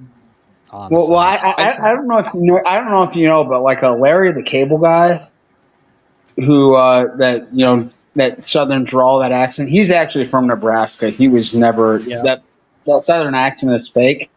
I think we have the similar situation going on with Jackson right now. Jackson is in his basement in Omaha right now. And he's pulling the wool over our eyes. Oh man. Florida will be interesting to see because I think with the schedule and the way that they've been playing, I think Napier gets at least another year. They'll probably win. They'll probably win one more game. Florida State, they'll win that game on the CW. They better win that game. If they lose that game, he's gone. Oh they'll win that game, but I don't think that game will be on CW. I'm thinking that game goes on Disney Plus or ACC Network. Probably. Or SEC Network, one way or the other. Yeah. If he loses that one, he's done. He's done. If he loses to FSU. And speaking of FSU, let's just get into it. I don't know if it's much of a meltdown anymore, or is the whole fan base just checked out? No. They're completely molten right now. FSU is now 1-8, and Mac Brown finally, I believe, has his second ACC win of the season. Shout out Mac Brown and the North Carolina Tar Heels. Florida State is the textbook. Put Florida State in the bathroom. Oh, Quit breathing on us, Florida State. Go to the bathroom. Preseason top 10, I believe, or number 10, or somewhere in that range, to 1-8. Everyone applaud. Everyone applaud Mike Norvell and the Golf FSU clap. coaching staff. And I like to remind Jackson that a lot of Alabama fans were pushing for Norvell. Shit. I'm glad he dodged a bullet. Oh, man.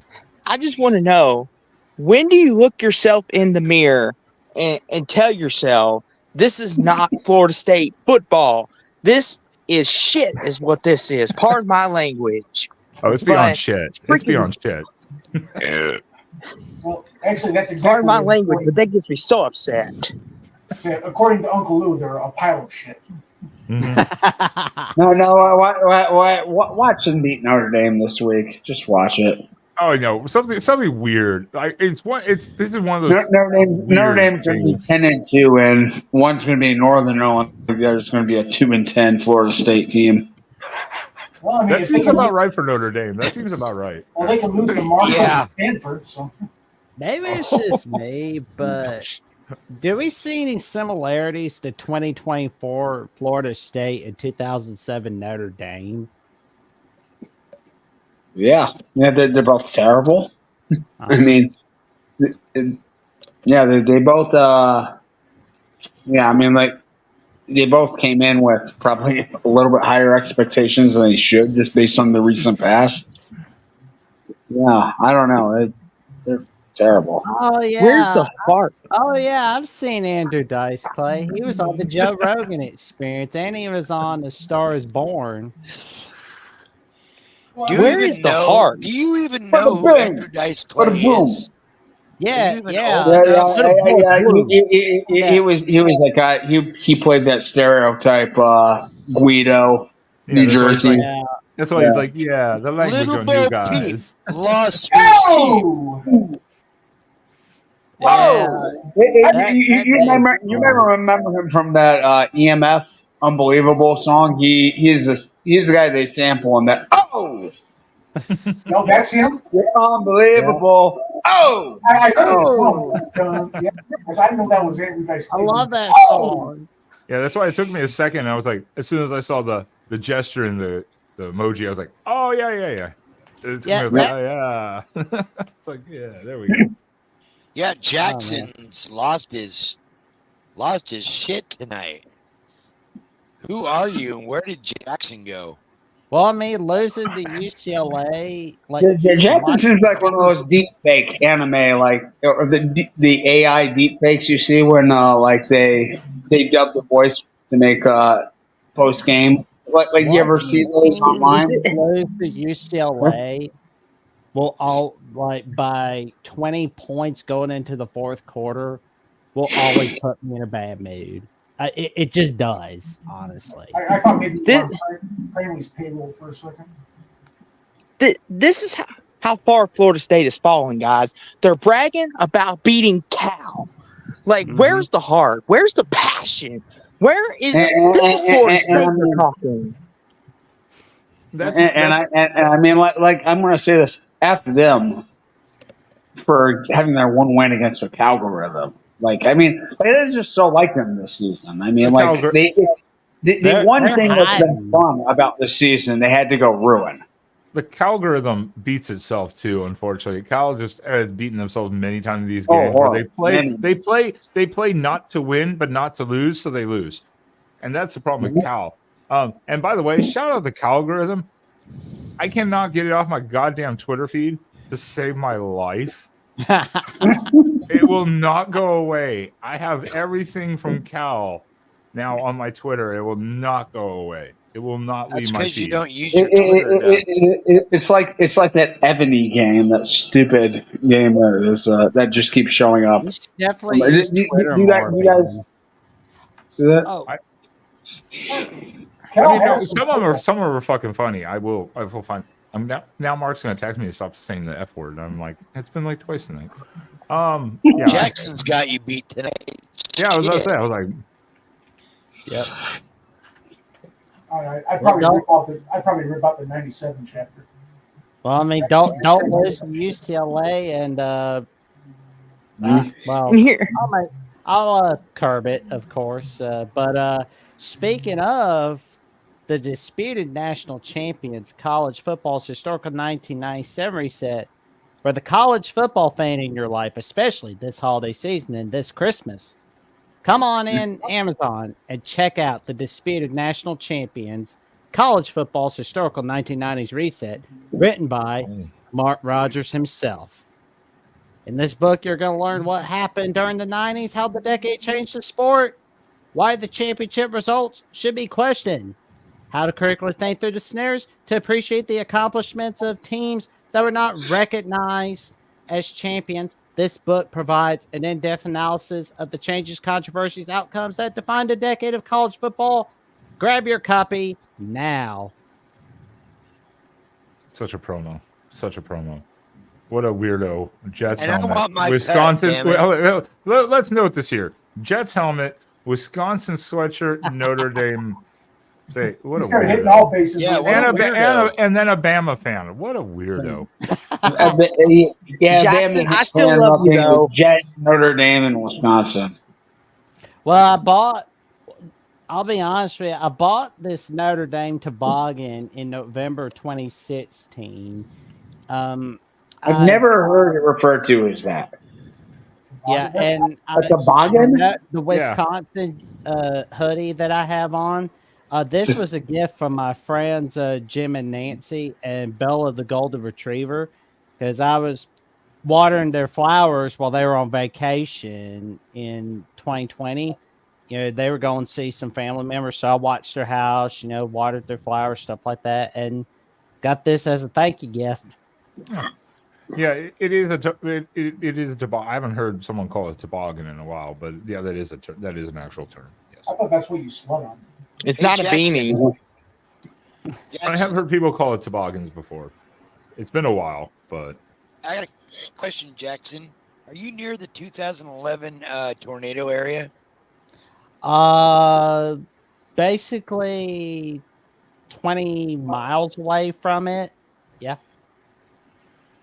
you I guys was tell me about watching- some. But I remember it was on a Wednesday on April 27th of 2011. Yeah, I was watching videos with a friend of mine on another Discord channel last night. He was showing us a bunch of videos from that. Pretty wild. Yeah, it was a cluster, man. Like, my God. All right, we got a couple more here to go into this before we do our little preview stuff. Let's just tear off the Band-Aid. What does Oklahoma have to do? Because Get an offense. Oklahoma's atrocious. I mean, congratulations. Hold on, They scored congratulations 59 points yesterday. against Maine. Yeah. I was like, congratulations on beating Maine. Well, I'm glad they are learning. I'm glad they're learning the SEC scheduling rules and scheduling Maine in the first. Yeah. round. Wait. I will inform you, Maine won a heated battle earlier this season with you know who. Merrimack. Yeah. I was going to say, no, I don't follow How Maine football. dare the Merrimack slander? I will not allow it on this show. Next ones are about to come out. But yeah, Oklahoma. The battle of the warship the Black Bears won. Yep. Yeah. Never mind. I know. They should've- I know they fired Luttrell, wasn't it? Their OC. Yep. They fired Luttrell because he was god awful. But That is so ridiculously unfair, though. I mean, like, this is what I hate about college football. They're down their top 5 wide receivers. Their head coach panics and forces them to play a true freshman. And then you fire the OC because the offense sucks? yeah, Wait, I've seen How? a bunch of things. I've seen a bunch of things where even before that they were just every scheme play were just Okay, totally maybe. off. There was a lot more to it, I think, but I think obviously Venables felt pressure because Venables was supposed to be the savior of Oklahoma, you know. Yeah.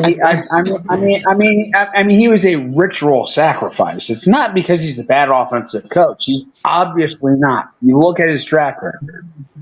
He's had a lot of success wherever he's been. High school, North Texas, all the coordinator jobs. Like, I mean, that was it is like that's just the brutal world of college football and like how fans can dictate how the program is run sometimes, especially now in the social media age. It's insane.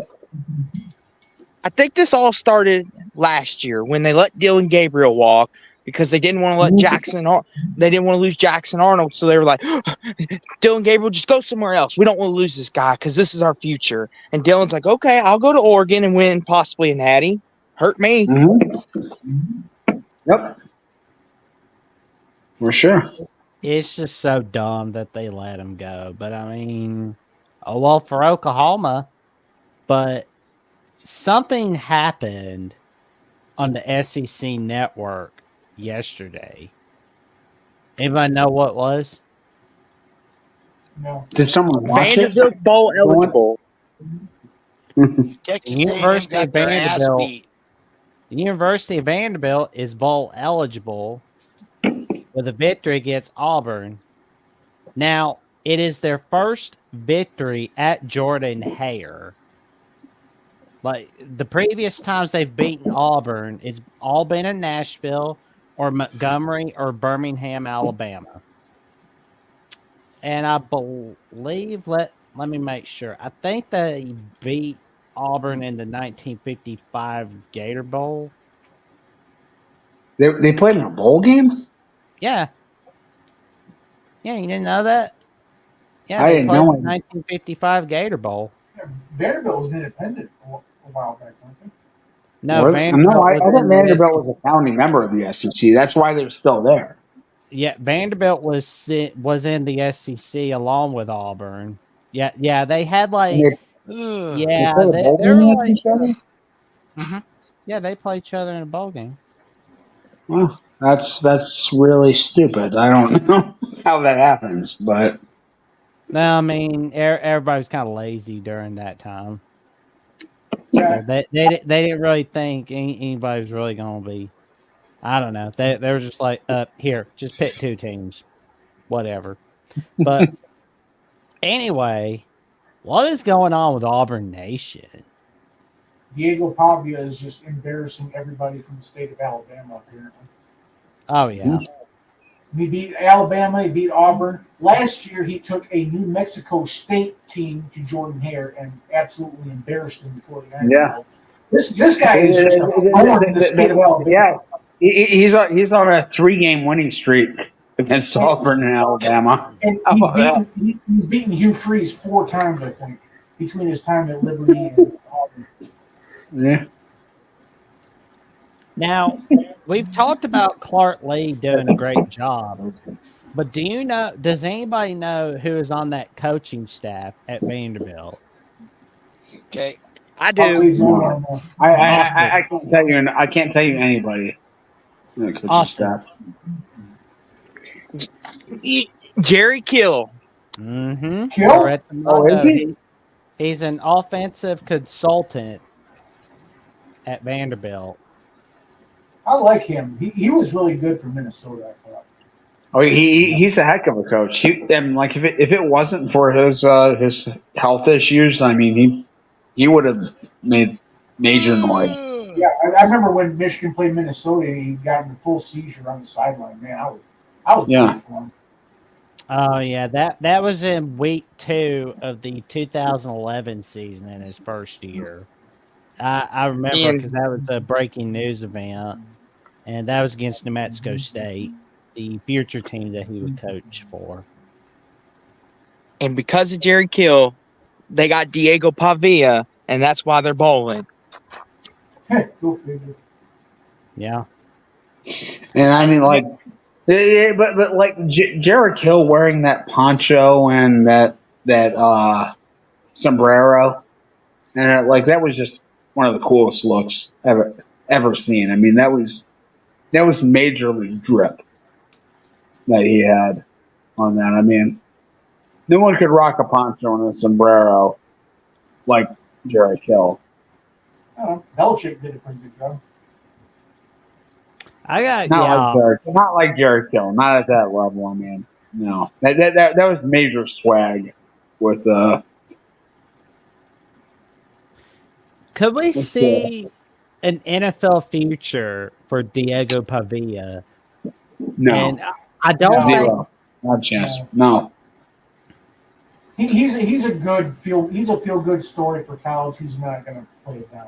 And they run a completely gimmicky, pure college offense there. They basically run kind of like a veer out of a spread formation. It's like a hybrid. It's real gimmicky. It doesn't translate to the next level, and he doesn't have NFL tools.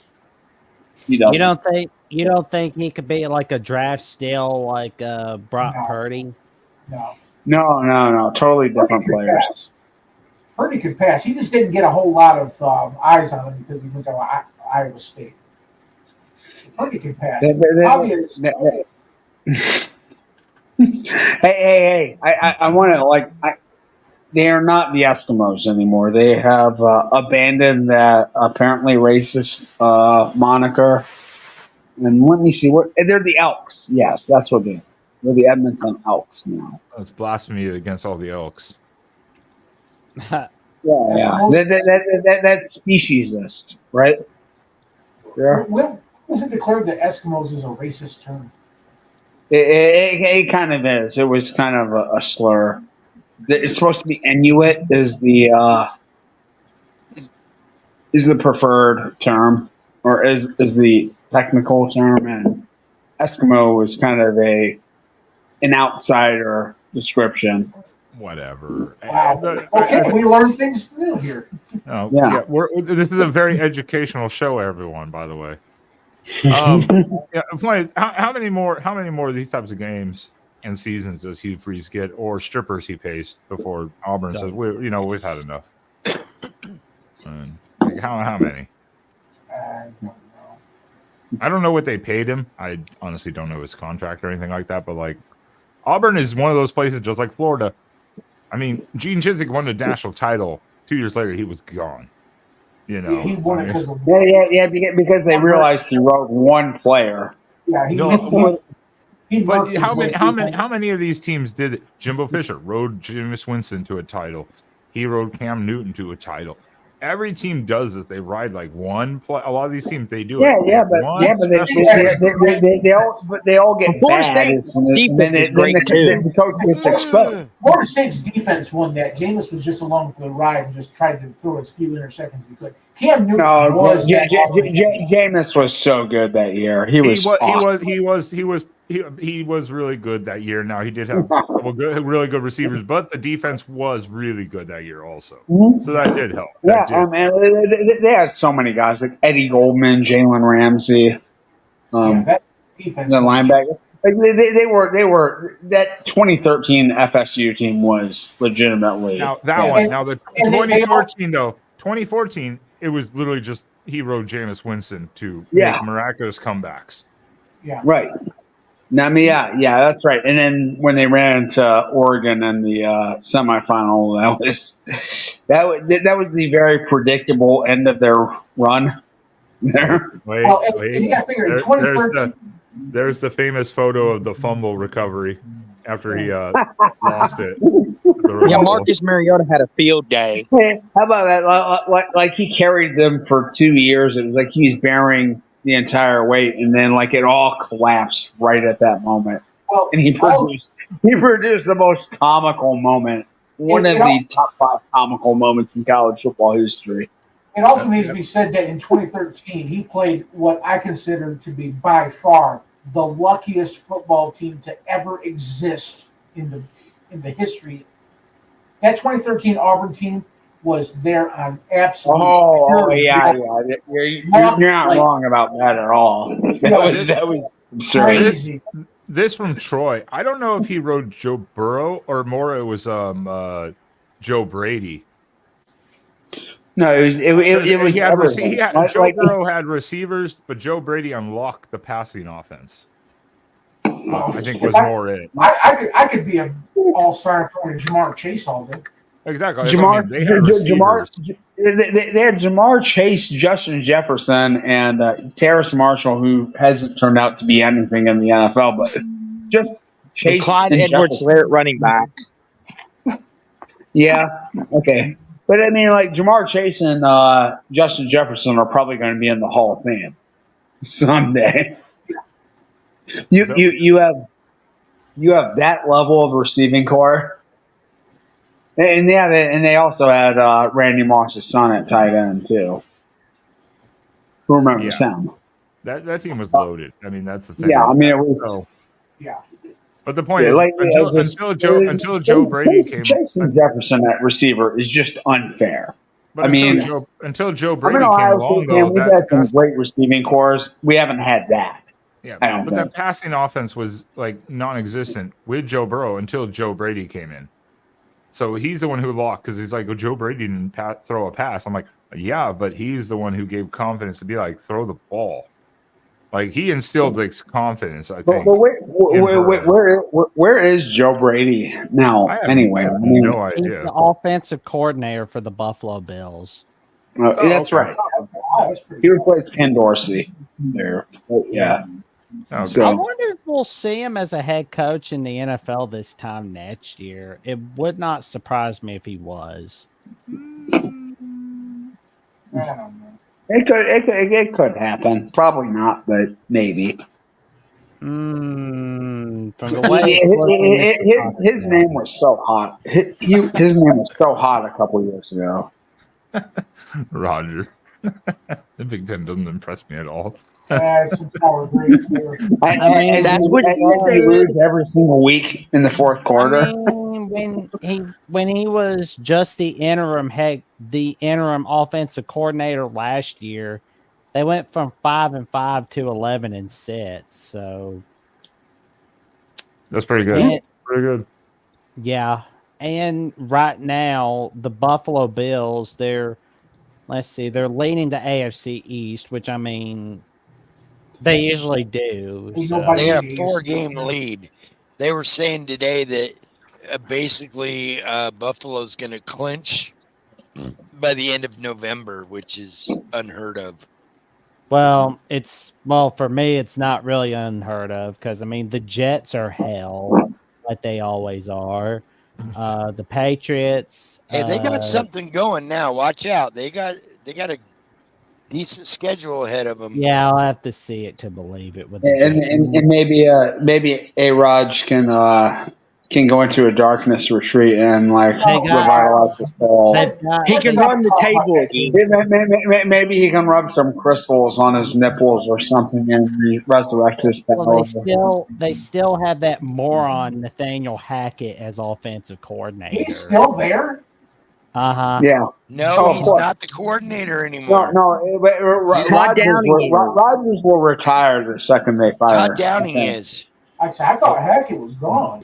Yeah, thank you, He's still there. He's just a consultant now. Oh, Thank you. Todd Downing's the play caller now. Thank you, Andrew. Thank you, Andrew, for trying to bring this chat back on schedule here because it's a college football show. Mm-hmm. Oh, shut the fuck up, you whiny sniveler. Oh yeah. You know what? I don't like his attitude anymore. I don't like his attitude. Ben, he's getting demoted. that's your co-host. I know. What are you doing? I will boot him all I want. Well, I mean, I think number 1 is obvious now. 2 through 10, there could be some discussion. Yeah. Well, I mean, too. It's either Texas or Ohio State right now. Yeah, I was gonna say Georgia at 2 is. You're gonna lose again, Lisa. Okay. One by one. Let's go through it because the AP just came out today, which the AP obviously as of Tuesday will mean nothing. I am a little surprised that Ohio State is still 3, did not jump Georgia after Georgia's performance against an unranked Florida. I'm kind of surprised because it's Oregon, Georgia, Ohio State, Miami, Texas, top 5. I'm a little surprised because personally in my ranking for the Tuesday, I do believe it will be Oregon, Ohio State because of the head-to-head. Then it will be Georgia, then Miami and Texas. So I'm a little surprised the AP left Georgia at number 2. I would put Miami at 3, to be honest. That's a tough one. That's a tough one. I could see why, just because of the undefeated. I could see. And the fact that Georgia has not been skating past everybody. Kentucky gave them fits. Florida gave them fits. I mean, this Georgia team looks very mortal. Whereas Miami's throwing up 300 points a game. Wait, That is true, but They've had some couple struggle wins, especially Virginia. A couple. Cal. Like Cal. every week. All right, one by one. Jackson, Spaz, Mike, Sean, what's your top 5? And in the chat, let us know what your top 5 is going to be for the CFP rankings too. Let's have this little argument here. After top 5, it gets a little dicey, I think.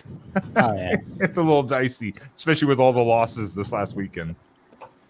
Well, for me, it's Oregon, Georgia, Miami.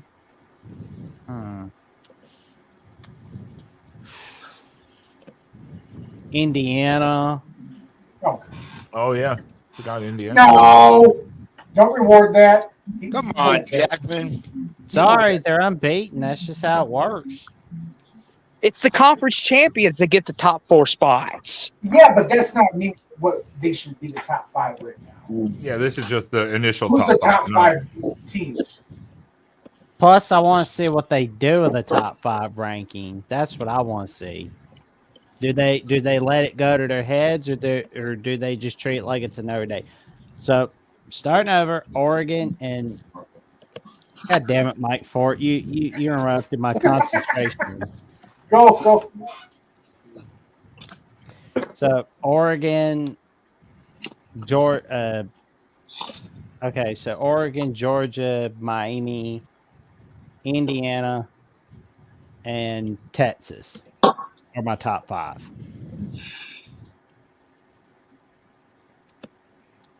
Spaz. Oregon, Georgia, Miami, Ohio State, Texas.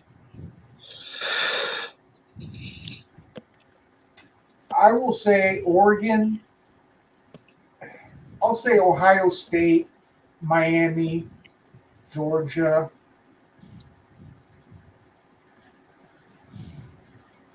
You know what? Hate me. I'm going to put 5 at BYU. Okay. Oh, you are on drugs, Mike. Damn. Okay. Sean. Okay, I will go Oregon, Ohio State, Indiana, Georgia, and the 5th one is so hard. Texas. Here. Wow. God, Texas hasn't really beaten anyone very good this year, but their performance through the whole season is still quality. Yeah, that's my hard part with Texas is their No. sketch. They haven't beat anyone really notable. I'll say this about Indiana. It's like, what more do you want from a Play a team? decent schedule. Well, no, okay, but I mean, they are just murdering every team they play. Everyone. And for note, this was the first time all season they've actually trailed, and they were down 10-0 and then blew them out. Like oh my God, this is a trail. This is a struggle game, and then okay, here's 47 for you. Yeah, so I mean, Indiana's doing what they need to do. They don't have the greatest schedule. We all know that, but they're doing exactly what they have to do with the schedule that they were given. So they're still a Power 4 team and undefeated. So that's impressive. When Georgia's tied in the middle in the 4th quarter with a team as depleted and as down bad as Florida was. I mean, like, Indiana hasn't been close to anything like that. Georgia has been a few times this year. Yeah. They barely squeaked by Kentucky. And I mean, they've got a coaching staff that probably has. They probably all had the Athens County police blotter on their iPhone. Probably got the notifications updated here. So You know what I'm curious about, gentlemen? So, you know how Tennessee is always losing to Georgia? Can this year be the year that Tennessee beats Georgia this season? No, they played that game in Athens. yeah, absolutely. What are you talking about? No. In that game in Athens, I don't see them. Yeah, winning it that. doesn't matter. Tennessee's defense is solid. It's good. Carson They're very Beck good. throws three interceptions against Tennessee. They're losing their ass. Oh, okay, yeah. I mean, yeah, that's low hanging fruit for Carson Beck. Nico has not lived anywhere near expectations for what a lot of people, myself included, Nico's had a good year. The hell he He's has. a hell of a lot better year than Carson Beck. Oh, okay, yeah, okay. Carson Beck. I preseason I thought Nico was a Heisman contender, and you can't look at him 9 games and say he's anywhere near that. I do want to stop. He's a true freshman. What do you expect? I want to stop before we get too far into this because Austin, what is your top 5? So my top 5 is Oregon, Georgia, Texas, Ohio State, and BYU. Hey, BYU, I agree with you on that one. Yeah, again, the BYU, Indiana, and then again the losses this last week. Yeah, they really did kind of shuffle the deck here a little bit in these rankings. And God, the Big 12 is a mess. I think we thought it was all kind of laid out with Kansas State, Iowa State, and BYU. That just went up in flames this last weekend. I mean, I think the only real knock on BYU is didn't Oklahoma State play him pretty close? Dude, everyone is. Like the Big 12 is just a bowl of mediocrity. Yeah. It's bad. I mean, and some teams are going to win more games than they should. They're going to they're going to you're going to flip coins, and some teams are going to win 5 times in games they shouldn't.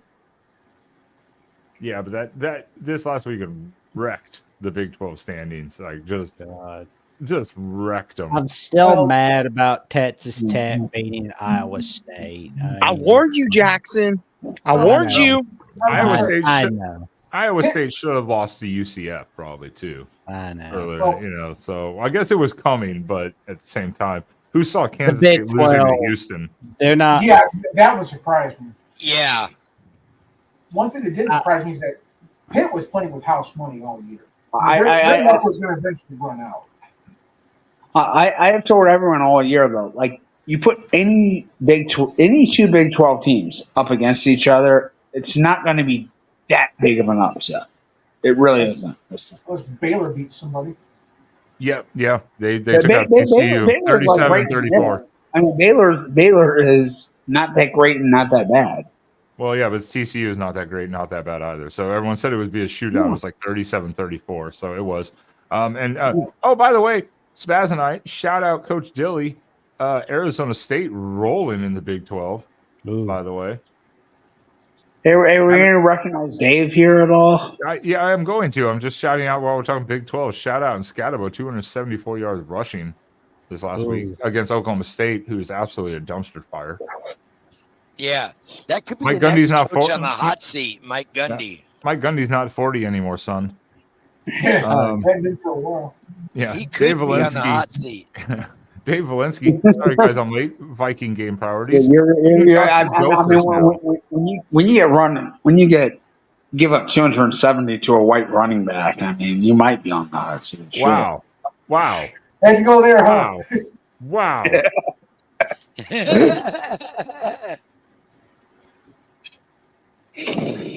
That's fucked up. Although the Pac-12 for a few years there during the Gerhardt and McCaffrey era at Stanford, they probably we want Pac-12. We want Pac-12. No, there's no sniffing. Hopefully there's no sniffing tonight. No. But yeah, let's talk Gophers. I believe Illinois was an underdog playing Minnesota, and people didn't trust it, and Minnesota took it. Were they an underdog in that game? I think Illinois was actually an underdog, and people didn't believe it. They're like, "Why?" And then Minnesota won it. Yep. Let me make sure. Hold on. I believe they were. It was No, like 3 points. It was like Minnesota minus 3. Illinois. Yeah, it was like 3 points or something. Oh Like that. yeah, you're right. Minnesota was the favorite. And Wow. get this. It was first time ever that a Minnesota team has defeated Brett Bielema as a whole. Because like when Brett Bielema was coaching at Wisconsin, Minnesota couldn't get a single win against a Brett Bielema coached Wisconsin team from 2006 to 2012. They couldn't get a win against Illinois from 2021 to 2023. And as of yesterday, it's the first time that Minnesota has defeated a Brett Bielema coach team. And as Erica just said, PJ Breck is now 6-3 on the year, bowl eligible. Way to go, Now- PJ, car salesman. Now, gentlemen, here's a question I've got about Minnesota. And Dave, I believe we talked a little bit about this last night, but feel free to talk about it again if you want, man. But where did the momentum start for the Minnesota Golden Gophers? In the fourth quarter against Michigan in the Big House, or with that upset victory over the USC Trojans on the Big Ten Network? I think the USC game, ever since then, they've really turned it on. Yeah, that was it was a That was big momentum for that. It was a gutsy call instead of the tie against USC to go for a fourth down for the win. Like, screw it. Like, all or nothing, basically. Trojan fight, I'll get to that in a minute when Ben's ready. I'll start it. We'll go back to it.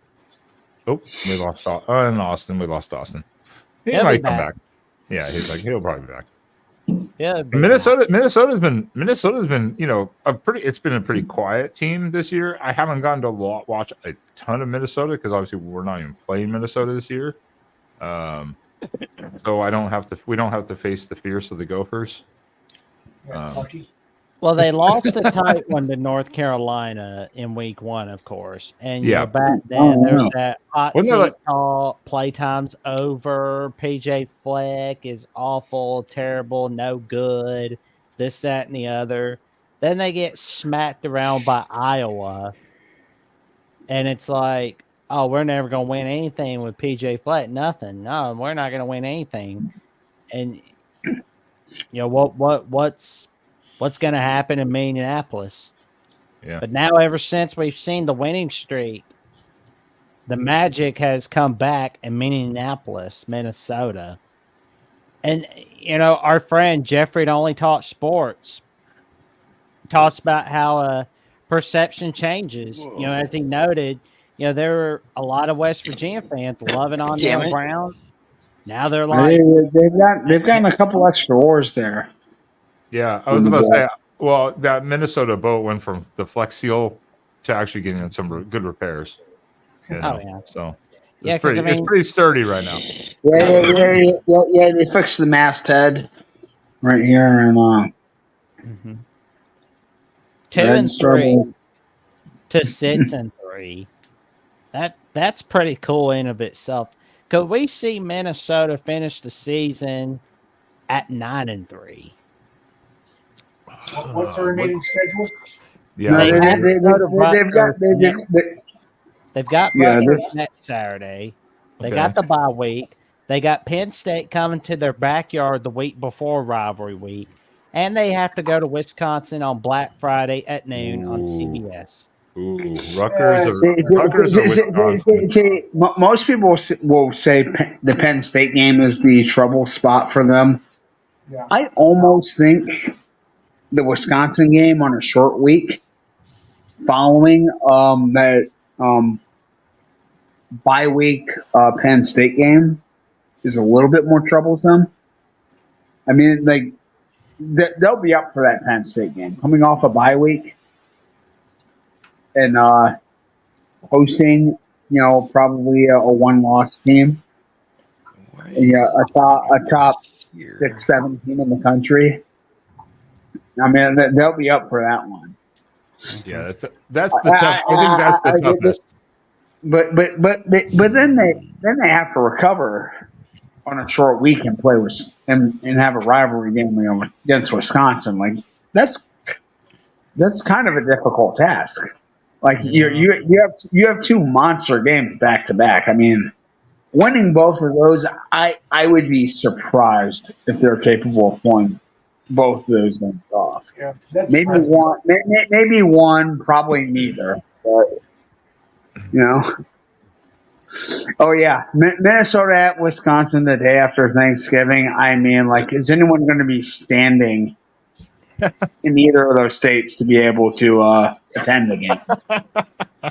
Damn, I wish I was traveling to see a lot of those games on Black Friday and the 2 days after Thanksgiving, but I know I'll be keeping an eye on it for sure. Because I mean, I was thinking to myself, like when the schedule was announced that they were putting Minnesota, Wisconsin at noon Eastern time, I was like, where the hell are they putting Nebraska, Iowa? Oh yeah, they're gonna put it on NBC. I thought honestly the route was gonna be Nebraska, Iowa at noon Eastern time, like always, and then they were gonna put Oregon, Washington on Black Friday on NBC. Because, I mean, seriously, who wants to watch Penn State, Michigan State on Black Friday? I don't.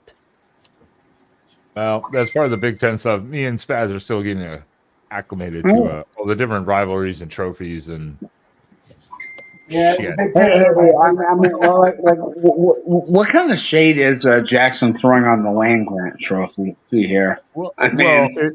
Well, what type of shade is being thrown when the Pac-12 comes in and is storming the Big Ten? Penn State, Michigan State's not a rivalry. I mean, it's like, come on, Penn State, Pittsburgh's a rivalry. No. That Penn State, Pittsburgh needs to come back. I think they need to take all the major rivalry games that got ruined because of the realignment and still put them where they normally were each year in the schedule. These September rivalry games are dog shit. They need to be played in November like they should be. Was Penn State Pitt ever a serious rivalry? I don't know. I mean, Penn State Pitt, yes, was, Used to be. man. Used Like, to be. read about the 80s, the 70s, the 60s, man. There's a Wikipedia page dedicated to the Penn State Pittsburgh rivalry. And if you're not satisfied with the Wikipedia page of it, look at the old videos of the Penn State Pittsburgh rivalry. Dan Marino, Franco Harris played in that rivalry, man. Do you guys ever stop crying, Troy? All I've heard right? from Ohio State since October Just 12th. And shout out to our good buddy, TJ Ronan. Oh, and I'm sorry too.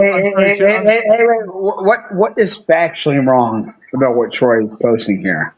Well, the point is we're number one. Get over it. Anyways, also quickly I wanted to do is really quick. Enjoy it for your time. Shout out to TJ and John. No. Do not acknowledge this fraud. Do not acknowledge this fraud. Shout out to TJ and John and Adam. God, now you just made me confused. John for the Michigan channel for a 9.5 hour meltdown stream yesterday following the Oregon game. It went to 9.5 hours. 9.5 But they were too proud to come on the Oregon. 9.5 hours. I got up this morning. I got up this morning and I went to go look because I had to watch the replay of Washington and USC. And I went to look at theirs. I was like, am I confused? What? 9.5 hours? Holy shit. And they're too proud. They canceled on us doing a co-op show because they said they wanted to talk about recruiting. Spaz, it was also because the fan base was like, the Michigan knew they were going to lose, so he was like, "Yeah, we're done talking about it." And I understood it, so we're not calling out the other channels on here. I'm giving a shout out to them to go, Damn, 9.5 hours though. Mhm. Holy shit! Yeah, Yep. What? but they cheated, and their subscriber count is grossly inflated. Oh, So I can't say that. I don't know. I know No, they do no, the no, track. I no, know they no. do their tracker. I know they do their tracker, but yeah, we got the they tracker. did. They did. Yeah, and they wheeled Kenneth Grant's fat ass over the line there. So congratulations. It's going to happen. I mean, you asked any of those Penn State fans about how he can track you down. but I shout can out, tell you shout right out to the now- Michigan channel. Shout out to the Michigan channel. Michigan's not number one now on the network. No, it's trailing the Miami channel, which they are coming for next. Miami at the Voice College Football is the closest to 10,000 subscribers. But I can tell you right now, the Michigan channel is on its way to catching the Miami channel and beating it. I'll just tell you right now, like whatever tricks you want to learn, whatever magic you want to learn from any of the channels of Voice College Football, learn from the Michigan, because I can tell you right now, they are making magic. I want to learn how to talk like Traveling Fools. That dude's got a silk voice. It's Oh, that's it's all his the mic. soundboard. That's all the soundboard. Trust me, Soundboard. I've met him in person. He doesn't sound like that in person. Oh, no kidding. Michigan State used to have a real rivalry with Notre Dame. This is how But they you don't make play your them forever, this is so. how you make your voice sound sexy. You just adjust the tone and the volume, or shit, and do that. And, It's not working. he doesn't sound like. Shout out to Traveling Fools. Also, I just gave away your secret. There you go. But yeah, tune in Tuesday nights for Wolverines Live from TJ and John on Michigan at the Voice College Football, and tune in Thursday nights at 7 p.m. Central Time, 8 p.m. Eastern Time for the Michigan Call-In Show, where you will see TJ taking your calls on the Michigan Wolverines. He welcomes everybody. All I gotta say is they didn't welcome us. They refused to do any kind of call-in shows or anything with us all week. Because they were scared. They knew they were going to lose, and they couldn't even face it. How embarrassing of a fan base is that? But you know, Oh, please. New Boys on the Block. And this is a good one. New Boys on the Block. This is a new one. This is a good one from Brandon. I actually had this topic we were going to talk about on the Oregon channel, but it's kind of a good one. So we have the Big Ten, especially now. Obviously, we have SEC with you over here, Jackson. But so it's a good thing to talk about maybe a little bit in this new landscape. So Big Ten has all the rivalries. SEC has their rivalries, but now you're interested in new bodies. Oregon has Washington. We have USC that we hate. What is the biggest rival, would you say? I know each team. You guys hate. Ohio State hits the team up north. For Oregon, I think naturally the rival is Ohio State. No, what? Without being a forced, because the big thing with the conference realignment, there's this big forced rivalry where people try to force teams to have rivals. I think it's naturally kind of an Ohio State thing because of the 2009-2010 Rose Bowl, the national title loss. Now we beat Ohio State at home and at when Ohio we win State twice. The Natty, Steven, you know, people aren't going to be able to stand us on here. And by the way, we played each other for the first NCAA basketball. The first NCAA basketball championship was There is a long natural kind of rivalry between Oregon and Ohio State. Because they played 90 years ago. Well, no, because but again, they beat us in the Rose Bowl in 2009-10 in 2010. Then they won the national title from us with Mariota, and when we had Mariota, honestly, then we beat them at the Horseshoe a few years ago, and now we beat them at home this year in the first year in the Big Ten. It's kind of feels like this natural power struggle a little bit, kind of like it just there's some ingrained rivalry there. Honestly, I gotta say something here. Like my friend Kelvin says, he's always trying to tell everybody, y'all gonna learn Elko. Well, I got a new motto. Y'all learn and landing. Learn it. Study it. Follow it. Okay. Anyway. And I will say, like, both Oregon and Ohio State kind of embrace the seedier elements of their fan base, and there's a very European football, European soccer feel between their rivalries. For me, It's like our fans are very willing to get like dirty and abrasive and nasty.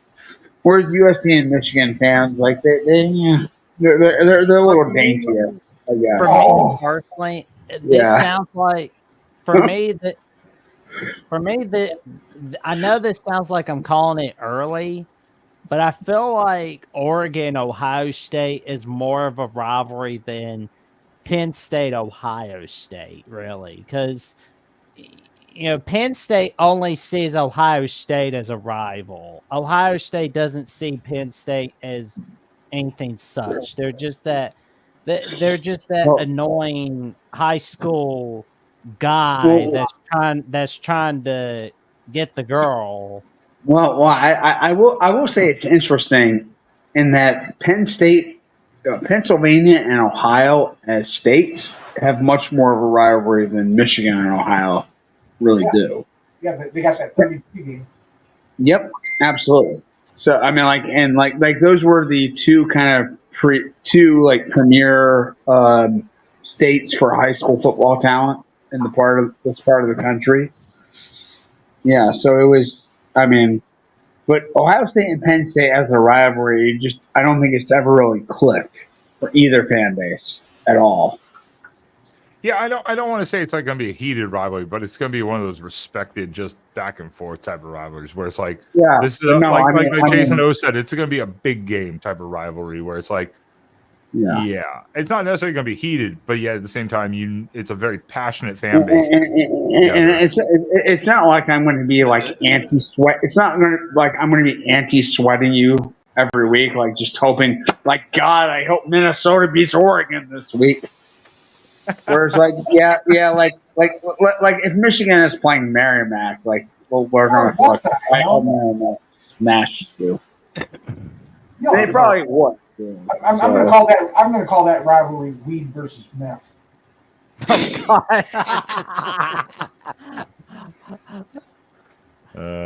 We know who the weed is. Yeah, we know who the weed is, and we know who the meth is. Michigan. Michigan. We already know. No. I mean, Mike, I'm guessing, lived in Ann Arbor for a portion of his life. He knows how that town smells. Oh, I can't stand Ann Arbor. I love my school, but Ann Arbor is a bunch of yuppie bitches. Oh God! The Duck fans on like X and stuff this last week. No matter what the topic was, I was like, I hate all of you. Like, I hate all of you. Like, you're all just trash, to be honest, to the Duck fans. Sorry. Like, Ann Arbor is a bunch of rich, spoiled. Most of the Oregon fans that I follow on X were completely ecstatic with the way they were treated and respected by people in Ann Arbor. Michigan was well respected and very friendly and very civil. Yeah, because they knew they were going to get their asses kicked. Oh, no expectations. Michael, you were saying about Ann Arbor and yuppie bitches. What were you saying? God! I didn't have Jackson, the TMZ host, on being hard tonight.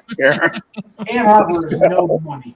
There's money flowing out Ann Arbor, and the people they know it. Like what's a like I've heard people talking about yuppies, but it's like what's young that? Young. You don't know what a yuppie is? I've heard of it, but no, you're a yuppie. Okay. So yuppie is sort of a slang term. It derives from the acronym Young Urban Professional. Okay. So that it's basically sort of like aspirational, sort of self-conscious, phony people. Like that's the connotation, right? Okay. Yeah. So all my old heads here, all my upper 30s people, are we? Am I correct? Upper 30s and up here. Let's go. Yeah, when I say yuppie, I just think of kind of a douchebag. Yep. Yuppies are term. anybody that drive Rolls Royce and Maseratis. Not a They have douchebag a like lot Mike. of money. Like Mike, the likable douchebag here. I'm Yeah. not rich. Mike's a No, likable okay. yuppie. No, I said there's a lot of money flowing around Ann Arbor, and if you ever go Oh, out there's a lot. to eat, A lot. if you ever go out to eat, you'll find out. I mean, like if you go to like, I've never been to Ann Arbor, but I'm gonna have to go there at some point. it's very clean, it's very accessible, and it's very expensive. Okay. Yeah, well, that's a I lot. can the see- same I can way. see- They don't have near the transit system they should have either. Okay. You want to talk about Because yuppie nothing go in school? Michigan does for everything that's built around cars. Let me explain something about Eugene and being yuppie and uppity as God. well. I was on on Twitter the other day, X, and I've been having an issue with a couple of different people here and there in the fan base. No biggie. This one guy keeps harping on me and keeps trying to call me racist and all this crap. And so I told him, look, I've had enough of your shit, because last week he was a co-host on one of the spaces I was on, and he booted me from the space in the middle of a conversation with the person who was running the space. I immediately, because we've been blocked, I immediately tagged his name without, obviously you can't tag him because he has me blocked. But I put his name out there and I said, look, you and I are going to hash this out.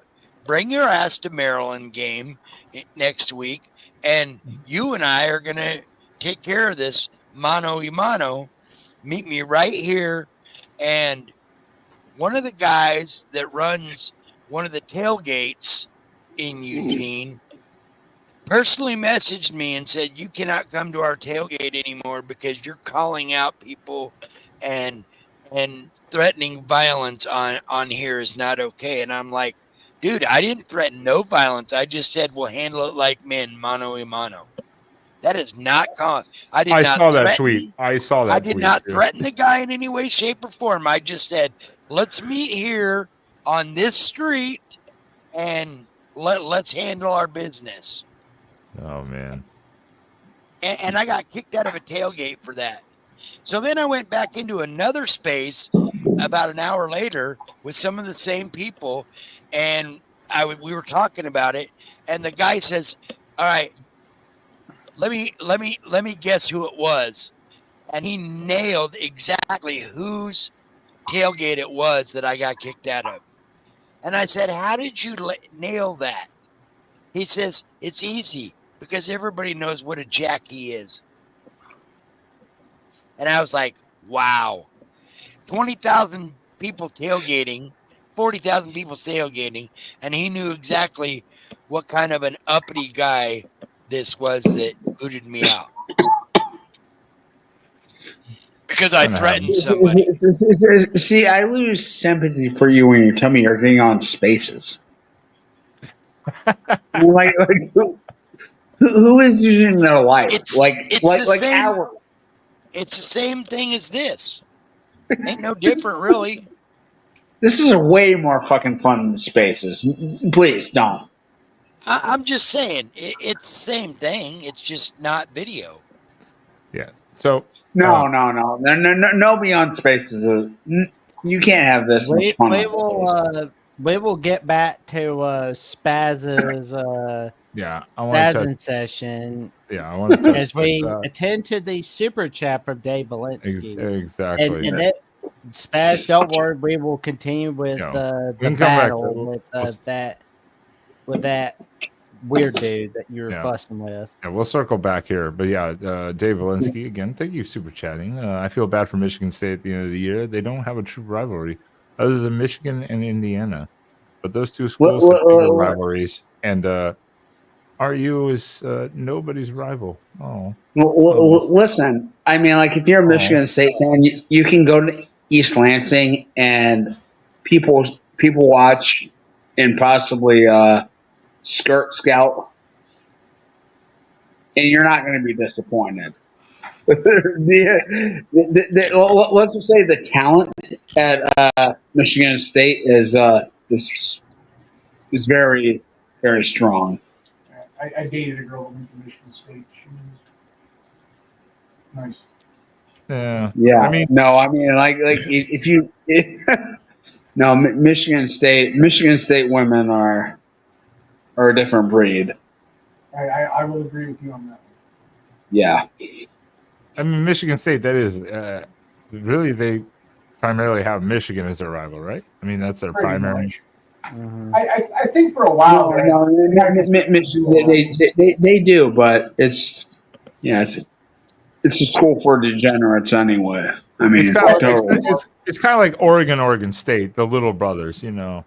I think they might have considered Purdue a rival for a while. No, I mean, they mostly consider the East Lansing Police Department a rival. I think that's their biggest one. Yeah, you're rougher on them than I am. Maybe the HR department. Shout out Mel Tucker. Yeah, absolutely. Oh man. So is Michigan State like Oregon State, whereas like Oregon State is like the, I'm trying to think of the term to put. They're like the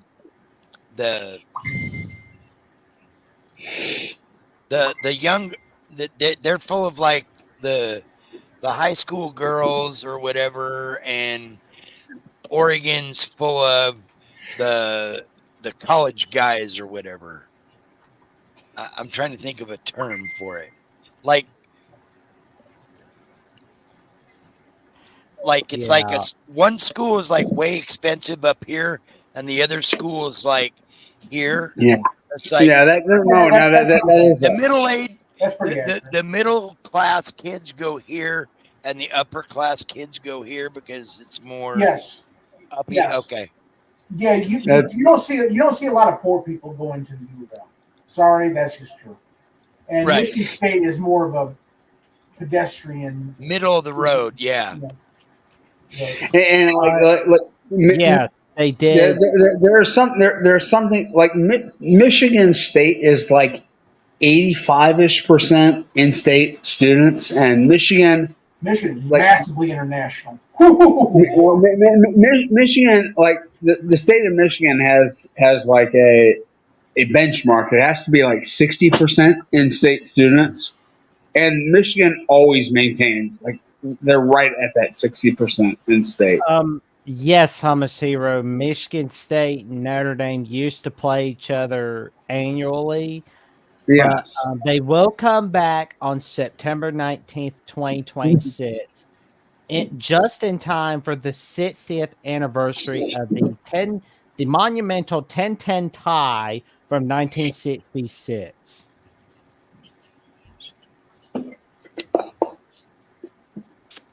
But Spaz, back to your story about the Mono e Mono story. Back to your story about that. Yeah, all I was saying was I couldn't believe this guy, because like, Sean, do you guys have like I'm not saying X, but let's just say out in the real world, you guys have it. You guys talk shit and call people out if the guy pushes you over that threshold, right? Pushes you over a threshold. I mean, I have a pretty high threshold. Like, I'm not going to try to cause any trouble unless like it's almost necessary. But if somebody's continually jawing at you and continually pushing your button, eventually you're going to be like, you know what, dude? Let's just handle this. Tell me there aren't people. No, That doesn't happen.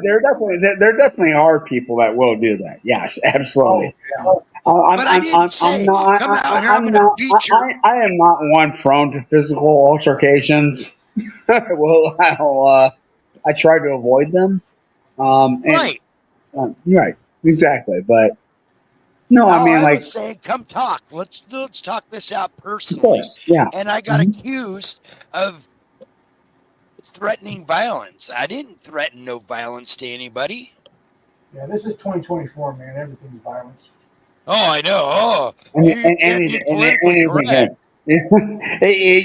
can literally be saying the opposite. Yeah, let's actually have a discussion. Oh my God, you're threatening me. Yeah. I just couldn't believe it. That's just a measure of the times. That has nothing to do with football. Yeah. But yeah, I was shocked. Dealing with college kids. Yeah, college alums, and they're like, "Oh, we can't have this." Oh yeah, I mean, I'll tell you right now, and I don't want to steer too much of politics, but I got really, really embarrassed in 2016 when I heard that University of Michigan was one of those schools that, when Trump was elected, started handing out like security blankets and donuts and stuff like that for all these crying kids. I'm like, please tell me U of M is not involved in this, because I almost want to give back my degree. Well, you knew for sure that they were.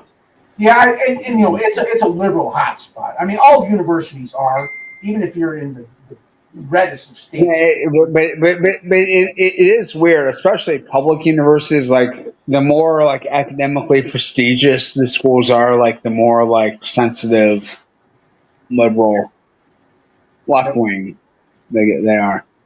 I mean, yeah. Berkeley's the number one, and that's. Oh yeah, that's ground zero for the modern day liberal. But hey, I mean, like, they gave us the algorithm this year, so yeah. Trojan, it was exactly. Yes, and if you talk bad about DJU and Big Dave hears about it, you're gonna hear about it. Oh. Yeah, he has no problem. He has no problem doing the same thing. But I'm just a little peon, and that's no good. But he's not going to tell Big Dave that he can't come to his tailgate. I don't want any anger messages from Big Dave.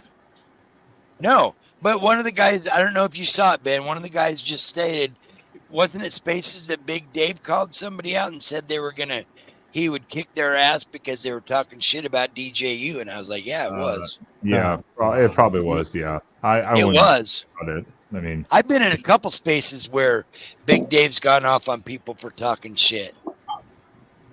Sure. I want to circle back as we wind it down here. Sounds like Big Dave is one of those dish it out but can't take it. Yeah. Can we talk about football now? Yeah, I think. I think he's heard enough about DJ. You know, the over 3 schools now, where he's like, yeah, I'm tired of.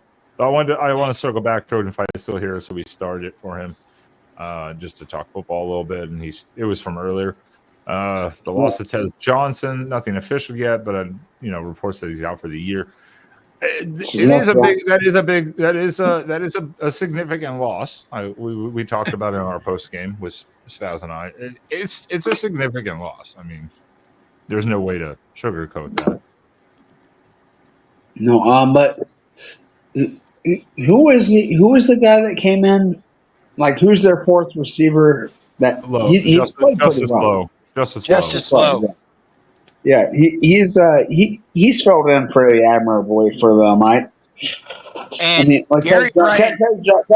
Tez Johnson's a really good player. I mean, like, that's really, especially because, but I think they run like 4 or 5 deep of like really good receivers at Oregon. So it's guys that haven't even sniffed.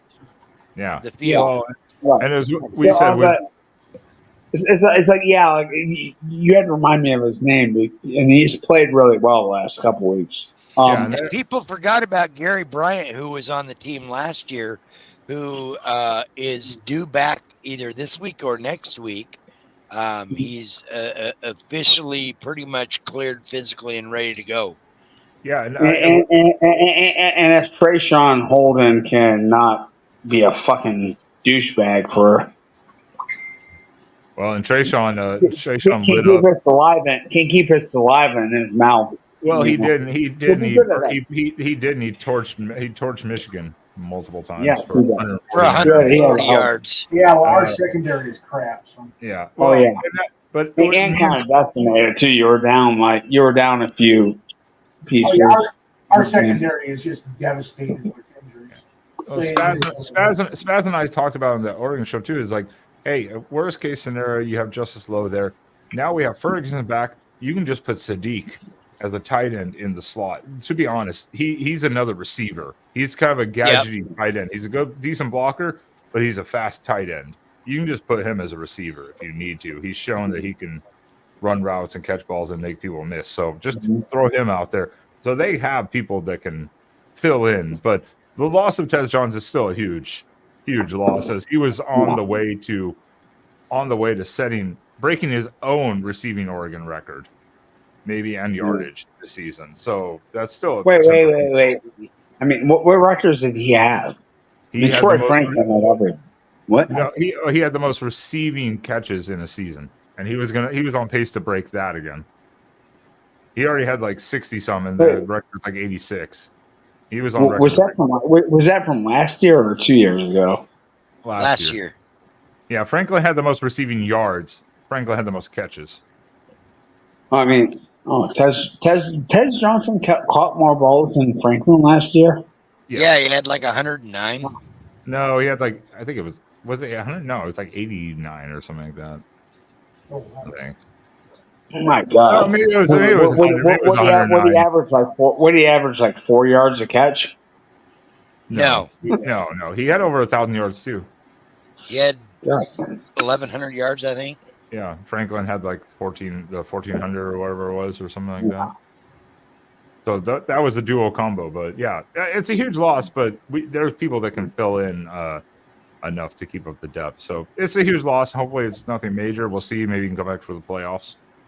Well, it's pretty much confirmed by Oregon insider Justin Hopkins a couple hours ago that it looks like it's collarbone, and he's definitely done for the regular season. We'll see if he can make it back for any playoff games. Exactly. That's why I was like, the playoffs, at best. So we'll see. But probably not, because if it's collarbone, it's a minimum 8 weeks. Well, we'll see. Some people are quicker depending on how you rehab and how they heal. I mean, it depends on how severe the fracture is. If it's something that just needs a little bit of time. If it's a full break, that's like a 6-month process. I went through that once before. Yeah, these are athletes. These are athletes too, because I mean, Spaz probably forgets Herbert got a broken collarbone before, and he was out for like 6 weeks. So, and he's a quarterback throwing, and he came back in 6 weeks. So, it just depends on how bad it is. Yeah. So, anyways, final thoughts coming up with the CFP rankings and shit talk about your own teams or your dilemma as you have a Jets, Notre Dame, and Wisconsin clothing on and helmet behind you. There's a serious hatred going on there. Jackson's in a little dilemma. He's a confused football fan right there. Yeah, I don't know what's happening tonight. I mean, God. Well, I will tell you this though. Good night, Erica. Sleep well, Erica. Stay safe. Stay warm. It's cold out. Anyway, tomorrow afternoon will be another exciting edition of Crimson Tide Live on Alabama with the Voice of College Football, 5 p.m. Central Time, 6 p.m. Eastern Time, where Brianna Joy and not Brianna Joy, I forget her name, but Daily Joy, excuse me. I can't be getting that name mixed up. Where Daily Joy and the editor for College Sports Wire, Tyler Natuno, will be joining Johnny Burtz and myself to preview the Alabama LSU matchup. And I'm going to tell you right now, that's going to be a wild ride. And, we are looking to get to 3,000 subs before the end of the year. So here is, I will put it in the chat, and boom, let's get it there. We are looking to just crush the Auburn, Tennessee channels on the Voice of College Football. We want to keep dominating them. Spaz is gone, so Mike, go for it. You don't really want to hear me complain about Michigan. Oh, I do. I do. I love the tears. Fuck you. Just we're gonna get a bowl game. We host Northwestern. Next week we got to go to Bloomington, and we're gonna find out how good Indiana really is because they finally play a good team. I'm sorry. Okay, I was just making sure you weren't coughing over what I said. Yeah, but we get to go to Indiana next week, and we're going to find out how good Indiana really is. And so if you're looking for me on social media, good luck. You ain't going to find me. I did make a Facebook page like 2 months ago. If any of you follow Scoop, John D'Adamo, I'm friends with him on there. You can find me through that. Whose phone keeps blinging? That would be mine. My girlfriend's texting me, which is okay. I'm glad we're kind of wrapping this up because I gotta go. So on to Sean while I answer this text from my girlfriend. Yeah. Text your girlfriend. Yeah, go on. Hope you have enough money in your account for your girlfriend. Hope you got the $5 Big Mac meal available for her. Okay.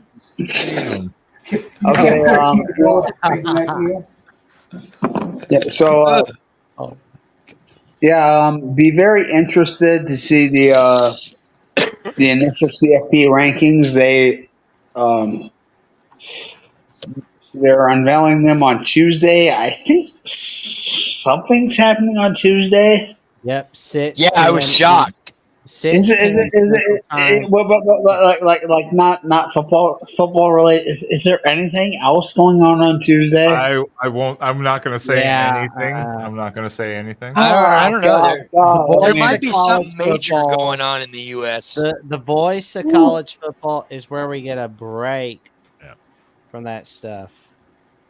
No, but that was very curious timing. I saw that earlier this season. Like that night is when you're unveiling the first college football rankings. Okay, I don't know. Is there? I'll just have somebody tell me what's happening on the thing while I'm watching the CFP rankings. Right. I'm gonna have. Shout out Clint. Vanderbilt is better than the entire state of Alabama. Also, by now. So make Alabama great again. 2-0. Yeah. That's football related, people. Football related. Anyway, Sean, continue on. Yeah. No, I mean, nothing much to complain about. I in a weird way, I'm kind of happy we lost to Oregon. I think if we were undefeated right now, I don't think we'd be nearly as focused. And that last drive against Penn State, I wanted to make sure I said this on air. That 5.5 minute, 60-yard, just pounded right up their ass drive to win the game, secure it. That was one of the most beautiful things. That was like one of my top 5 favorite drives as an Ohio State fan in my life. That was just a thing of beauty. You stopped them. They had first and goal from like the 4-yard line, and you just stone them, and then you just drive it 60 yards and don't let them see the ball. With a blatant PI that was not called. No, it was not blatant. Oh, come on. Stop. All right, let Sean have his moment. But you do it in the triple coverage. Even that ball was never going to get completed.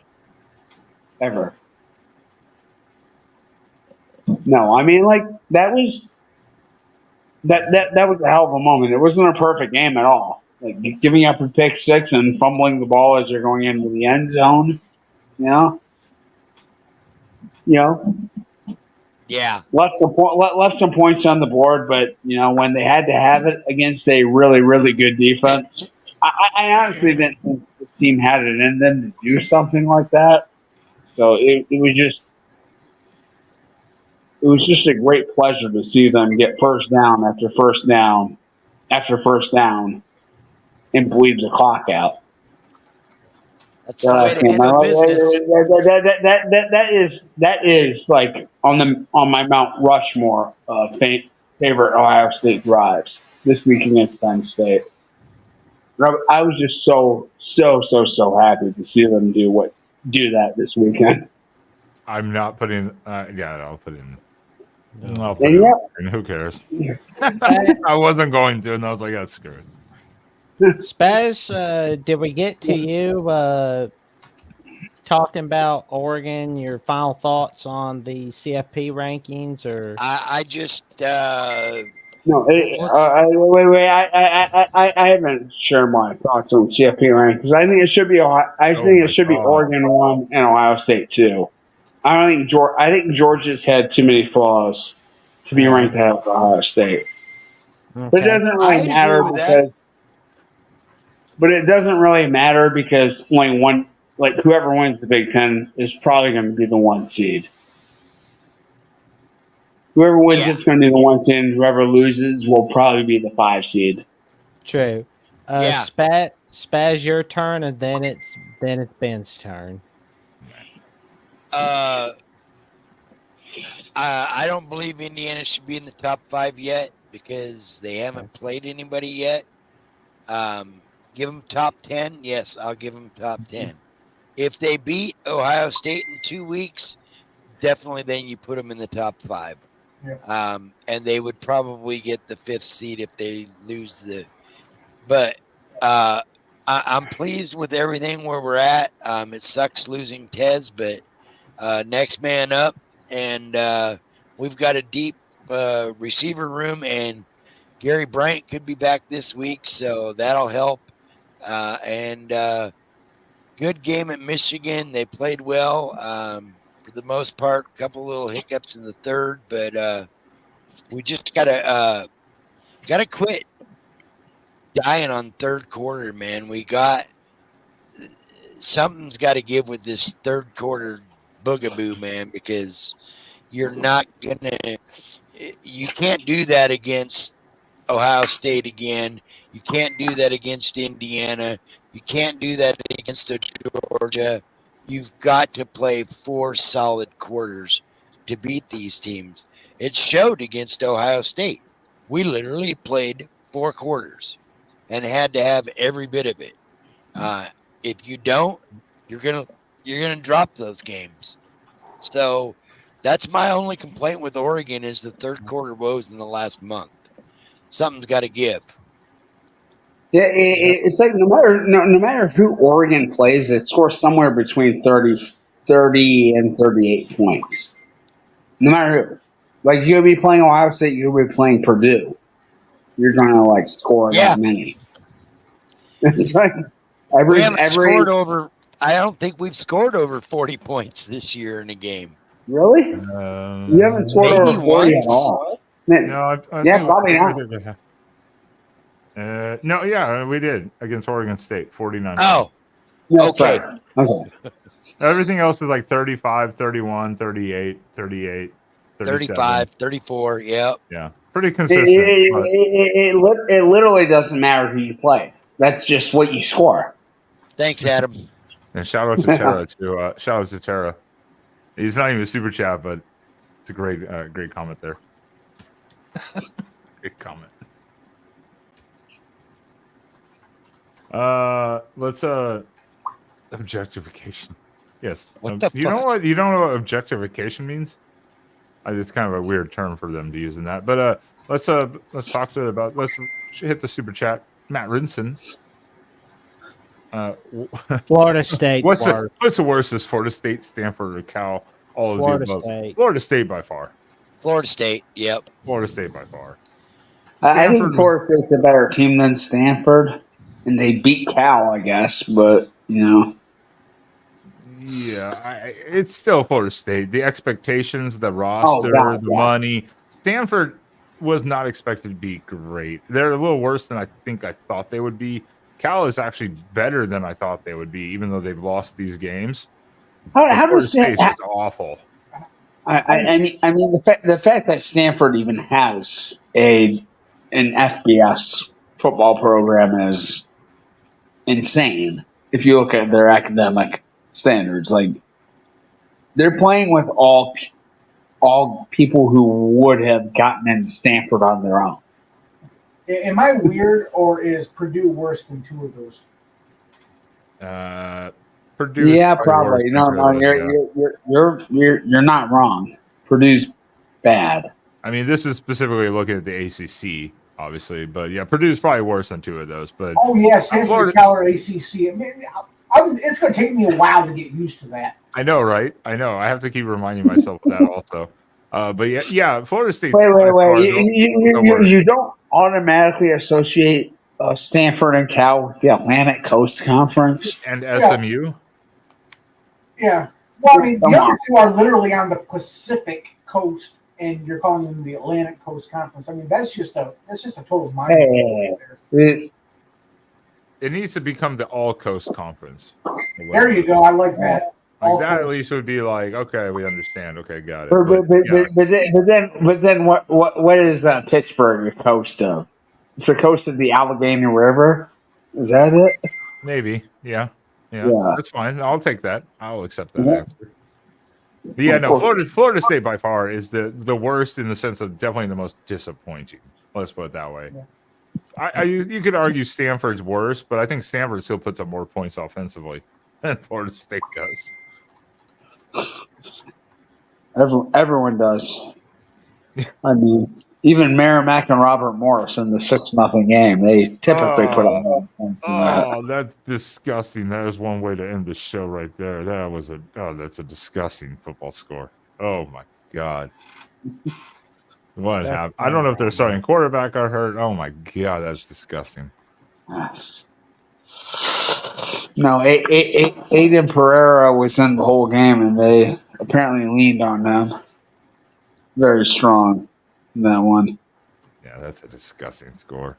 All right, let's wrap it up here. I think CFP is going to be interesting. I want to see how the playoff committee actually debates win-losses, head-to-head, strength of schedule. Because every year they seem to kind of change some of their directives or how they look at things, you know.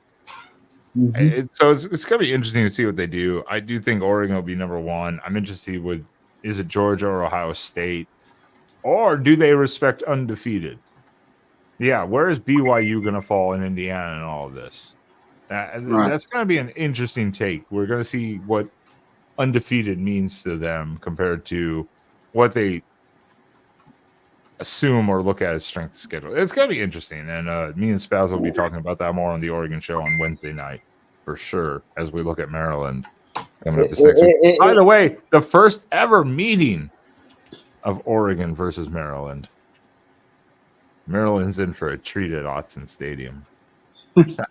No, it'll be very interesting to see how the CFP deviates from the AP and the Coaches Bowl on the inside. Because like those AP and the Coaches Bowl are like very much week to week. You know, they're not. They tend to not take the full season into context. It's just like,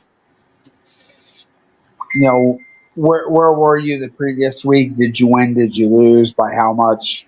And then we'll adjust based on that. And that now the CFP being introduced in week 10 here. Yeah, I want to see how much. How different is it when your initial poll is from scratch? It's just Supposed to be, yeah. I want to. Yeah. That's it. I want to see the differential because you look at the coaches poll this week in the AP.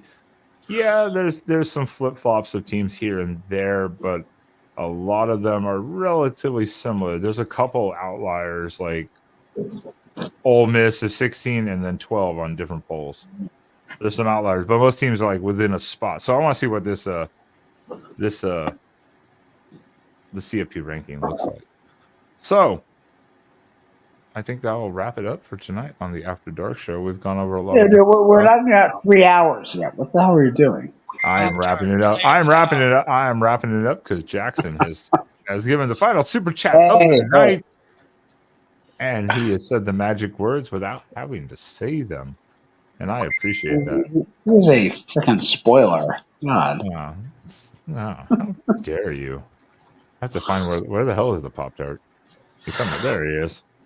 Everyone in the panel, appreciate you being here. Everyone in the chat, as always, and everyone, all the super chats, always appreciated. Erica, Dave, Jim, Adam, Matt, and of course Jackson contributing in there. All the super chats are always appreciated. So, as Jackson just said, Thanks, good Mike. night, everyone. See ya. Pop-Tart, play us out. Damn freaking right. Michigan at the Pop-Tart Bowl next year. Fuck you. Oh, yeah. The Big Ten doesn't have any pop. The Big Ten doesn't play in the Pop-Tart Bowl. It's an ACC. There's an ACC Big 12. Oh, whatever. Who cares?